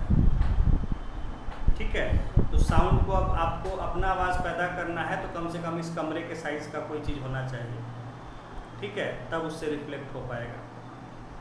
ठीक है, या अगर आप कमरे के अंदर हैं तो बड़ा आपके सामने दीवार ये होनी चाहिए, दरवाजे के साइज़ का होना चाहिए, हैं। अब आप सोचिएगा कि छोटा सा ये सब से रिफ्लेक्ट हो जाए तो वो बहुत आप नोट नहीं कर पाएंगे, ना हो पाएगा ठीक से, तो बड़ा साइज़ का चाहिए होता है। वो चिकना भी हो सकता है या रफ भी हो सकता है, जैसा होगा, चिकना होगा तो आवाज़ बेहतर होगी और रफ होगा तो आवाज़ अच्छी नहीं रिफ्लेक्ट होगी। ठीक है, तो जैसे कि अगर आप यहाँ से एक पाइप लगा दें, ऐसे एक पाइप, और उसमें से इधर से आप कोई साउंड क्रिएट करें, बोले या कुछ करें, और इधर से आप एक पाइप ले लें और उसी एंगल पर रखें, तो उसी एंगल पर रखेंगे पाइप बराबर एंगल पर, तब आपको उसमें सुनाई देगा। दूसरे एंगल पर रखेंगे तो नहीं सुनाई देगा, वो पास कर देगा। हाँ, क्योंकि एंगल उसका चेंज हो जाएगा उसी एंगल से। चलिए, नेक्स्ट है हमारा टॉपिक इसमें इको। रिफ्लेक्शन समझ गए, बस आपको है कि साउंड जैसे लाइट का रिफ्लेक्शन होता है वैसे ही साउंड का भी रिफ्लेक्शन होता है। ठीक है, same law of reflection follow करता है। यहाँ भी आपको लिखा दिया कि एंगल जो है बराबर होता है, ये दोनों आई और आर जो एंगल है नॉर्मल से बराबर होता है, और ये तीनों एक ही प्लेन में लाई करते हैं हमेशा, जो आपका laws of reflection of light था। अब नेक्स्ट है इसमें इको। इको क्या होता है? आवाज़ की जो गूंज, और गूंज क्या होती है? वो रिफ्लेक्शन ही होती है बेसिकली। ठीक है, लिखिए इको। हाँ, ECHO, echo. If we shout or clap, लिखिए, if we shout or clap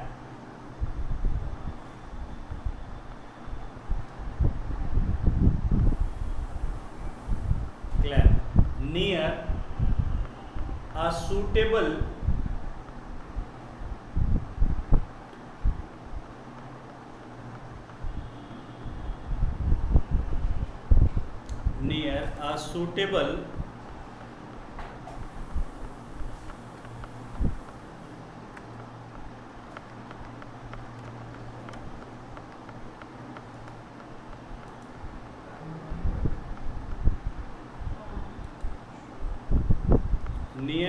suitable reflecting object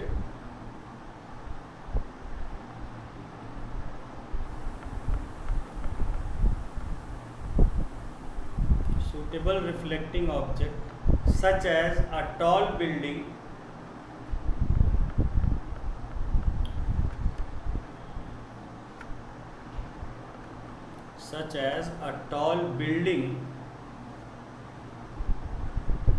or a mountain,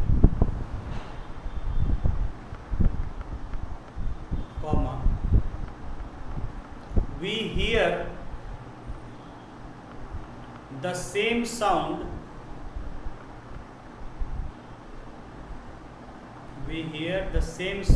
again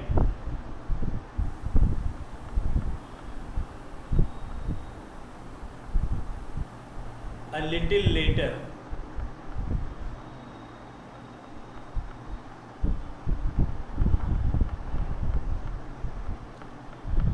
letter में LATER होता है और ये लिखें आप इसको लैटर करते हैं, इसका मतलब अलग होता है। बर्तर वाला लेटर एल ही होता है, LATER। देखिए तीनों का प्रोनाउंसिएशन अलग होता है। वो लेटर होता है, लेटर, ये लेटर होता है और एक लैटर होता है।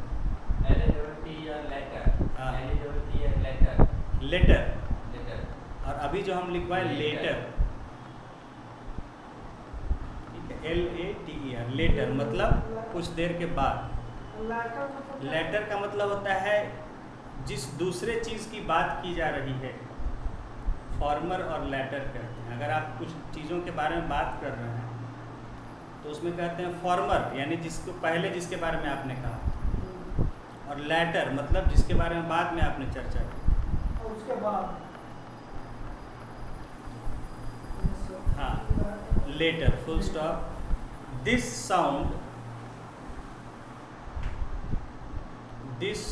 which we hear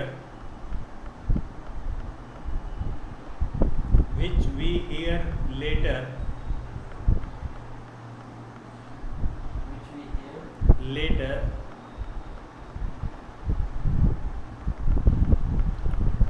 is called echo.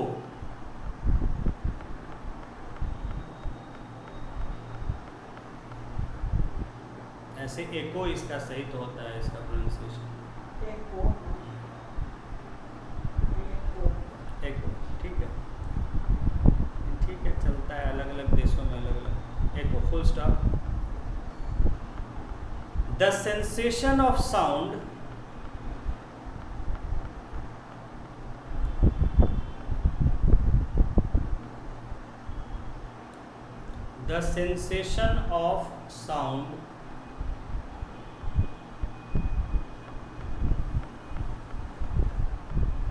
persists, PERSISTS, persists मतलब बना रहता है।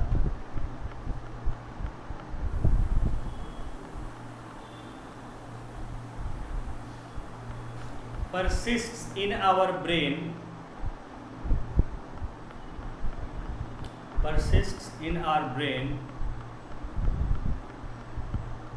for about 0.1 second. 0.1 second.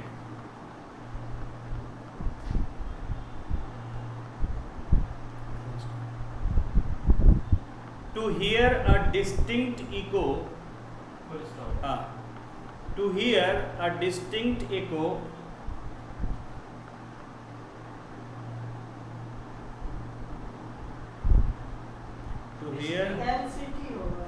distinct echo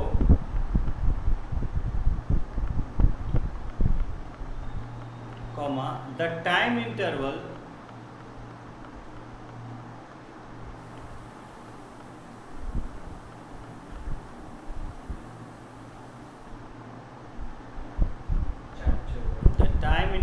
between the original sound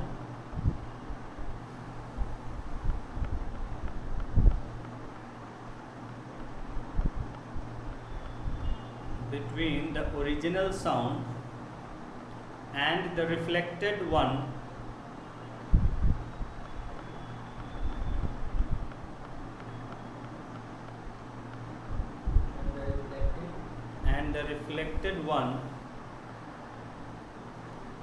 must be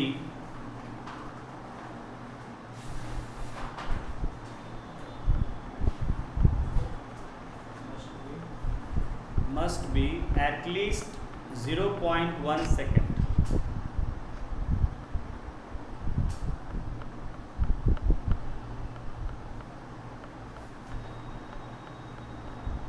ठीक है, देखिए यहाँ तक समझ लीजिए. व्हाट इज एको? कि if you make a sound near a suitable reflecting object, कोई ऐसा ऑब्जेक्ट है जो आवाज़ को अच्छे से रिफ्लेक्ट कर सकता है और उसके नज़दीक आप किसी तरह का साउंड पैदा करते हैं, तो वो क्या है, आपको जब साउंड पैदा करते हैं उसके थोड़ी देर बाद फिर से वो आपको आवाज़ सुनाई देती है उसी. और ये रिफ्लेक्टिंग ऑब्जेक्ट जो है, जो कोई बड़ी बिल्डिंग है उसके बिल्कुल आप नज़दीक खड़े हैं, वहाँ आप आवाज़ पैदा करेंगे और शांति है तो आपको सुनाई देगी. या आप पहाड़ों में जो है, कोई पहाड़ है वहाँ घाटी में बोलते हैं, चिल्लाते हैं, तो आपको आवाज़ वहाँ तो इतना शांति होता है और पहाड़ होते हैं, कई बार आपको सुनाई देती है. तो पहाड़ से रिफ्लेक्ट होता है. हाँ, पहाड़ से रिफ्लेक्ट होता है, दूर जो पहाड़ होते हैं उनसे रिफ्लेक्ट होते हैं. तो जब हम घाटी में चिल्लाते हैं तो कई बार, एक बार नहीं, कई रिफ्लेक्शन, क्योंकि पहाड़ से आया फिर रिफ्लेक्ट हुआ, उधर गया, उधर रिफ्लेक्ट, उधर. रिफ्लेक्ट फिर किससे होती है? पहाड़ से. पहाड़ से रिफ्लेक्ट. हाँ, आप भी तो किसी पहाड़ पर ही ना होंगे, और कई आसपास पहाड़ियाँ हो सकती हैं, तो एक दूसरे से रिफ्लेक्ट होके कई बार वो सुनाई देती है. सर तो खुला है तो कैसे जाना चाहिए ना, आवाज़ तो नहीं आना चाहिए. अरे तो पहाड़ है ना चारों तरफ आपके, चारों तरफ सिर्फ इस साइड और उस साइड देगा फिर भी रिफ्लेक्ट होगा. तो सूटेबल रिफ्लेक्टिंग अगर कोई ऑब्जेक्ट है आसपास में, जैसे रूम में देखिए, आप बंद करके रूम में आवाज़ बोलिए तो आपको गूंजती है आवाज़. गूंजती इसीलिए है क्योंकि रिफ्लेक्ट होती है. तो इसको हम एको कहते हैं. और यहाँ कहा जा रहा है कि हमारे ब्रेन में कोई भी जब साउंड हमें सुनाई देता है, कोई भी साउंड, तो उस साउंड का जो उसकी जो अनुभव है वो 0.1 सेकेंड तक ब्रेन में बना रहता है. समझ गए? कोई भी साउंड आया तो उसका जो सेंसेशन होता है, अनुभव होता है ब्रेन में, वो 0.1 सेकेंड तक रहता है कम से कम. ठीक है. अगर कोई एक आवाज़ आई जो कि 0.001 सेकेंड के लिए ही खाली पैदा हुई, तो भी अगर हमारे ब्रेन तक आएगा तो 0.1 सेकेंड तक वो आवाज़ रहेगा. समझ गए? मिनिमम जो हमारे ब्रेन का सुनने का जो टाइम लिमिट है वो है 0.1 सेकेंड. 0.1 सेकेंड तक कोई आवाज़ रहेगी, या उससे ज़्यादा समय, उससे कम समय के लिए नहीं. तो यहाँ यही कहा जा रहा है कि इसीलिए अगर आपको अलग अलग आवाज़ सुननी है, उसको सुन पाना है, उसके लिए उन दोनों में 0.1 सेकेंड का फर्क होना चाहिए, तभी आप उनको अलग अलग सुन पाएंगे. अगर उससे कम समय में एक के बाद कोई दूसरी आवाज़ बदल जाएगी तो आप दूसरी आवाज़ को सुन नहीं पाएंगे, क्योंकि पहले ही वाली का आपके दिमाग में रहेगा सेंसेशन. समझ गए? 0.1 सेकेंड. अब मान लीजिए पहली आवाज़ ए पैदा हुआ और उसके बाद 0.001 सेकेंड के बाद दूसरा आवाज़ पैदा हो गया, फिर उसके बाद 0.001 सेकेंड के बाद तीसरा आवाज़ पैदा हो गया, फिर उसके बाद 0.001 सेकेंड के बाद चौथा. इस तरह से होते होते यहाँ कई आवाज़ पैदा हुआ. ठीक है, एच तक आ गया. मान लीजिए आपको इन सब में कोई आवाज़ सुनाई नहीं देगा, सिर्फ ए पहला सुनाई देगा, और उसके बाद जब 0.1 सेकेंड कंप्लीट हो जाएगा उस समय जो आवाज़ होगा फिर वो सुनाई देगा. बीच का आवाज़ सब गायब हो जाएगा, नहीं सुनाई देगा. समझ गए? तो आपका ब्रेन जो है दो आवाज़ के बीच में अगर 0.1 सेकेंड का गैप है तभी उसको स्पष्ट महसूस कर सकता है. उससे कम का अगर टाइम का गैप रहेगा तो ब्रेन उसको महसूस नहीं कर सकता. ठीक है, चलिए आगे लिखिए. इतना समझ गए?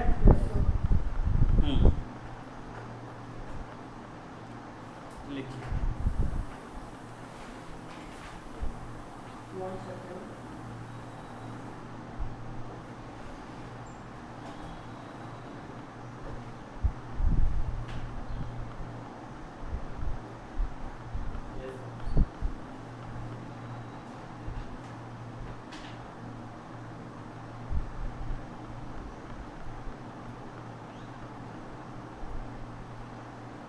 फॉर हियरिंग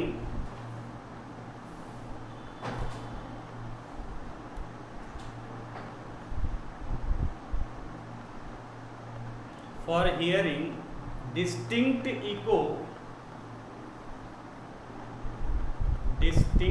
इको यानी स्पष्ट गूंज सुनने के लिए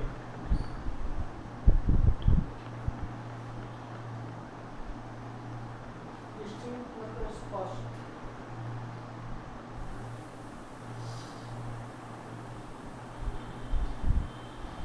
distinct echoes, comma, the minimum distance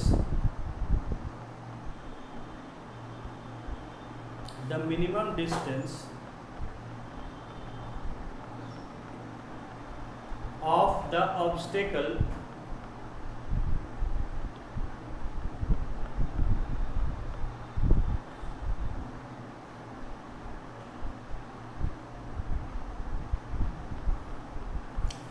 from the source of sound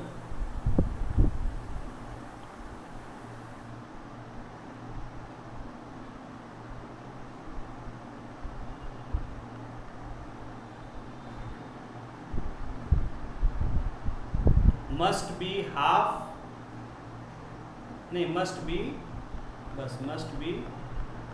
17.2 metre, ठीक है, एट 22 डिग्री सेल्सियस। यानी टेम्परेचर पर भी डिपेंड करता है, बताए थे आपको स्पीड वगैरह, इसलिए तो हम लोग नॉर्मल टेम्परेचर अगर 22 डिग्री का टेम्परेचर पर लेते हैं तो कम से कम 17.5 मीटर की दूरी होना चाहिए किसी ऑब्जेक्ट का इको पैदा करने के लिए। उससे ज़्यादा हो सकता है, कम नहीं हो सकता है इस टेम्परेचर पर 22 डिग्री। ठीक है, फुल स्टॉप के बाद आगे लिखिए, इकोज में be heard, echoes yes, echoes may be heard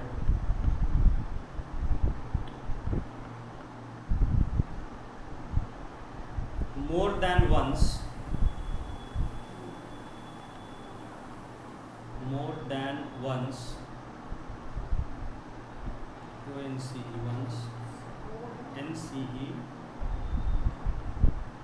once due to successive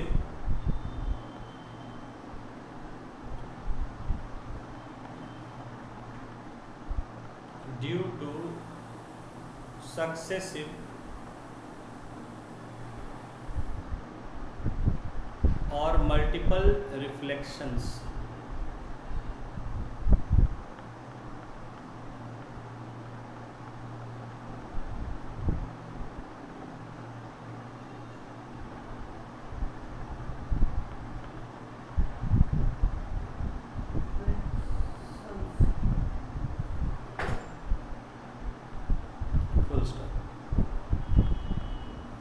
The rolling of thunder, ROLLING, rolling का मतलब यहाँ है जो गड़गड़ाहट आती है एक के बाद एक बिजली की। The rolling of thunder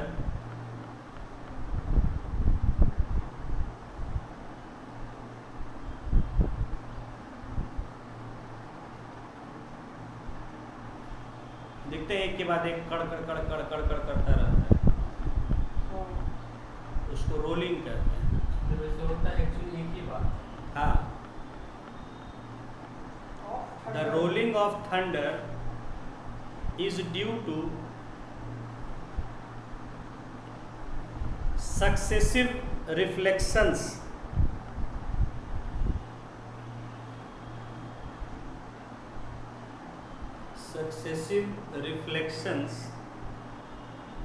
of the sound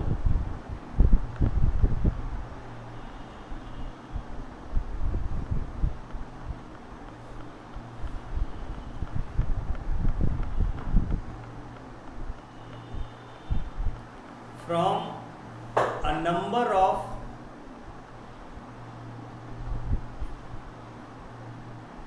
reflecting surfaces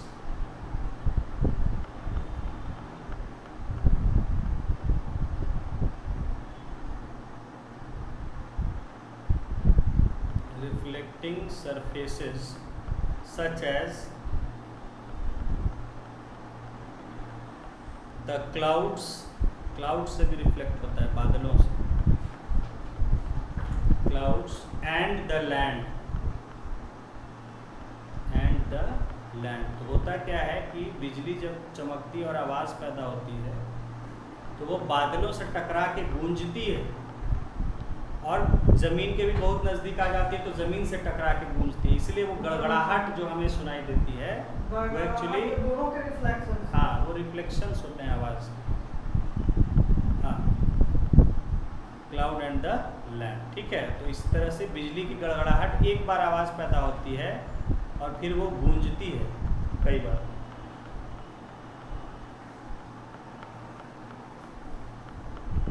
ठीक है, तो ये हो गया इको। नेक्स्ट टॉपिक है इसी से जुड़ा हुआ, लिखिए रिवर्बरेशन।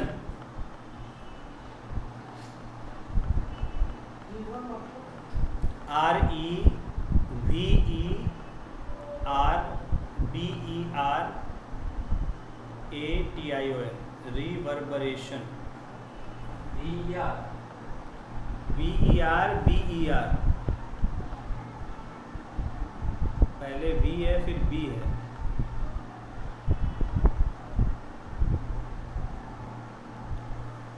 REVERBER, पहले तो भी होगा और हाँ, उसके बाद B होगा, BERATION। रिवर्बरेशन कहते हैं जब बंद जगह पर कोई आवाज़ बार बार गूंजती है, जैसे ऑडिटोरियम, तो उसको हम, या वैसे भी बार बार जो आवाज़ गूंजती है, जैसे सैनिकों के चलने की जो कदम ताल हम सुनते हैं एक के बाद एक, इस सबको, या बार बार जो जैसे पहाड़ों में बार बार गूंजती है आवाज़, रिवर्बरेशन कहते हैं। लिखिए, a sound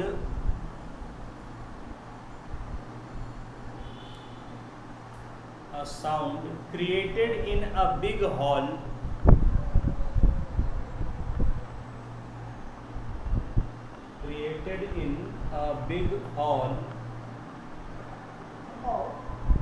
HALL will persist by repeated reflection,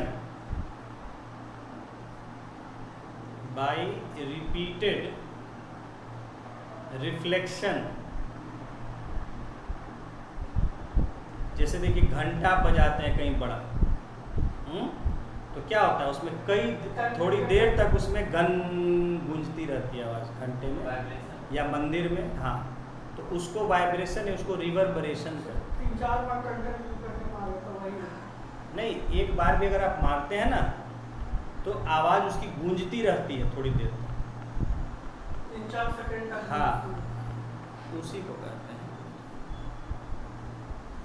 क्या लिखे? Repeated reflection from the walls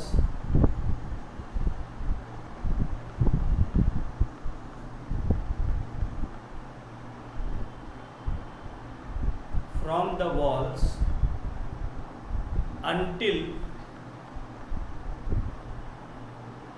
जैसे घंटा घर होता है कहीं कहीं, उसका घंटा का आवाज़, तो 5 सेकंड 10 सेकंड तक उसकी आवाज़ गूंजती रहती है।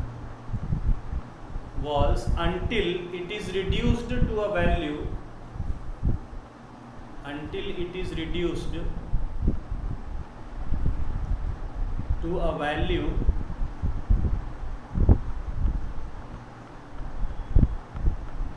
where it is no longer audible,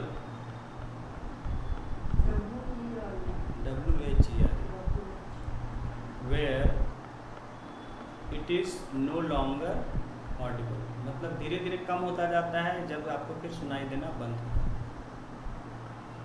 no longer audible, AUDIBLE, full stop. The repeated reflection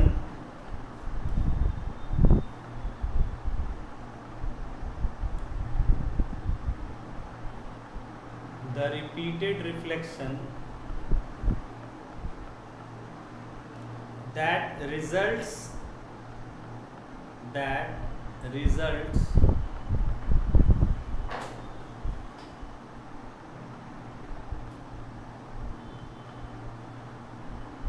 in this persistence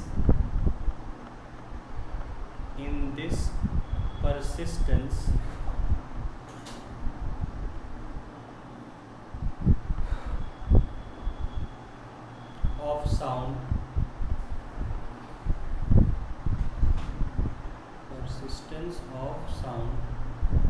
is called reverberation. Reverberation.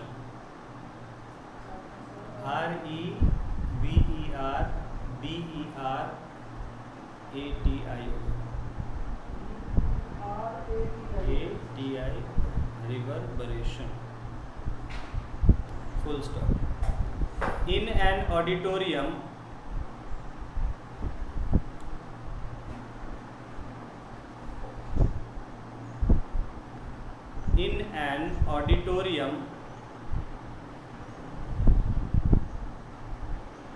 or big hall,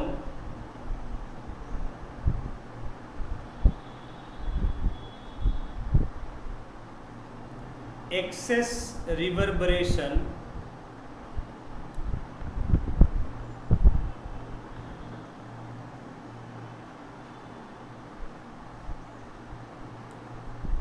is highly undesirable.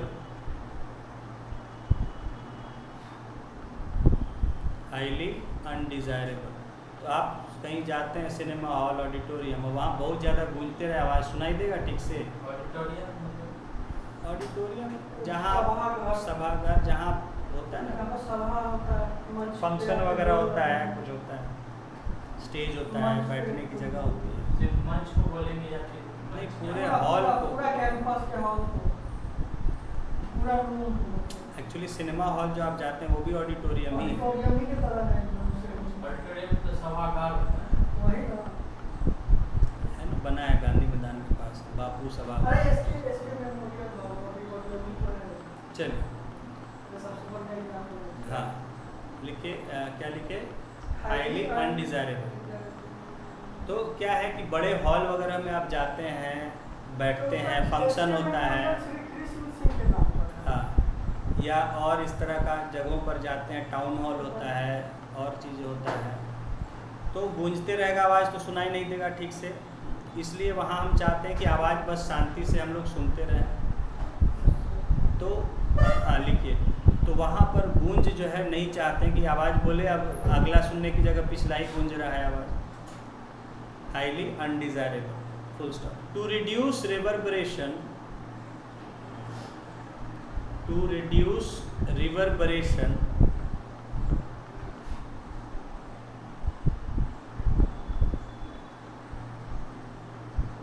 जैसे देखिए, अभी रूम, इसमें हम खिड़की दरवाज़ा बंद करते हैं तो आवाज़ ज़्यादा गूंजने लगे, खुला है तो उतना नहीं गूंजता। To reduce reverberation, the roof and walls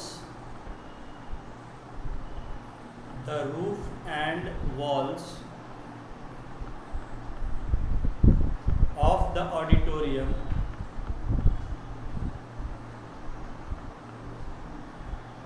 रात में देखिए डीजे वगैरह भी लगाता है, शादी वादी वाला, वो भी गूंजता है आवाज़, देखते हैं, कभी सुने हैं? उसका भी आवाज़ इधर डीजे वगैरह जब बजाता है उसकी आवाज़ भी आपको गूंजते हुए,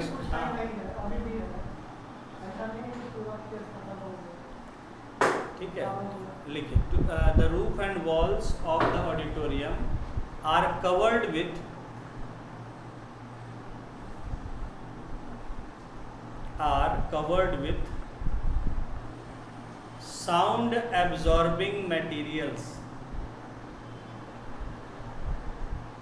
sound absorbing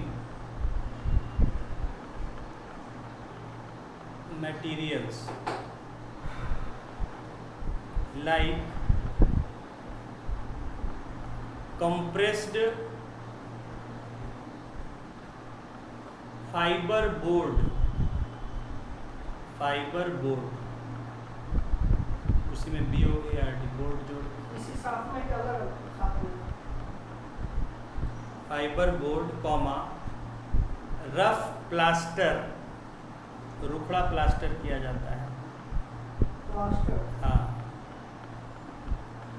और ड्रेपरीज DRAPERIES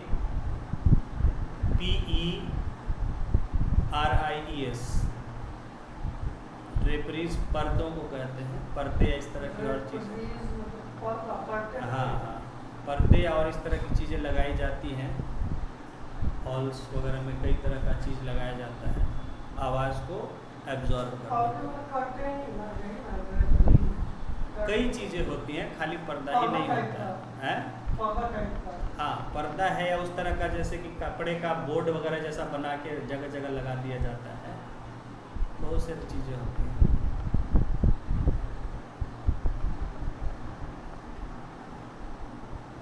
ड्रेपरीज full stop. The seat material, जो सीटें लगी रहती हैं, द सीट मटेरियल, सीट नहीं, सीट SEAT, यानी बैठने का जो सीट होता है उसकी बात करें। The seat material is also selected on the basis of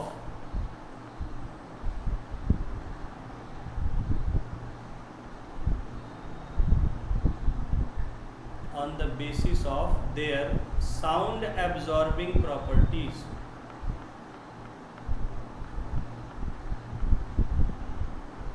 On the basis of sound absorbing properties. अब जैसे स्टेडियम है जहाँ बहुत सारी सीटें होती हैं, अब वहाँ जो है अगर सीट मटेरियल ठीक से नहीं करेगा, आवाज़ गूंजेगी, लोग शोर करेंगे, बोलेंगे,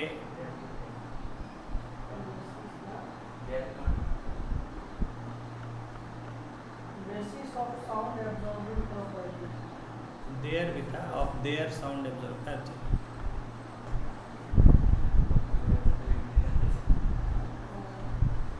ठीक है, तो उसका भी कंट्रीब्यूशन हो जाता है। जैसे स्टेडियम में इतनी सीटें होती है, ऑडिटोरियम में, तो सीटों से भी आवाज़ रिफ्लेक्ट होती है, तो इस वजह से सीटें भी ऐसी चीज़ का बनाया जाता है, लिया जाता है, जिससे कि आवाज़ वो सोख ले और गूंजे नहीं आवाज़, ठीक है। तो ये था रिवर्बरेशन के बारे में।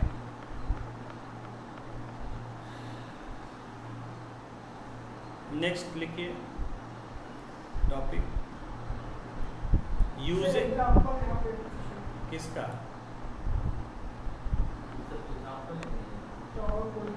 इतना ही जानना है, तो इस बहुत डिटेल में हम लोग किस ले जाएं, इतना ही जानना है आपको कि रिवर्बरेशन क्या होता है, और कभी आएगा कि हॉल में क्या किया जाता है आवाज़ को कम करने के लिए, तो आप वहाँ लिख सकते हैं कि पर्दे लगा दिए जाते हैं या इस तरह के फाइबर बोर्ड लगा दिए जाते हैं जिससे आवाज़ कम हो, कितना मिनिमम डिस्टेंस आपको लिखा है, सब बता ही दिया होगा, आगे लिखेंगे।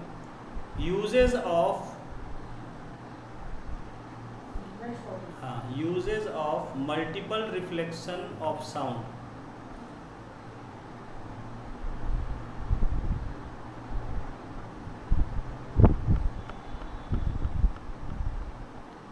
Uses of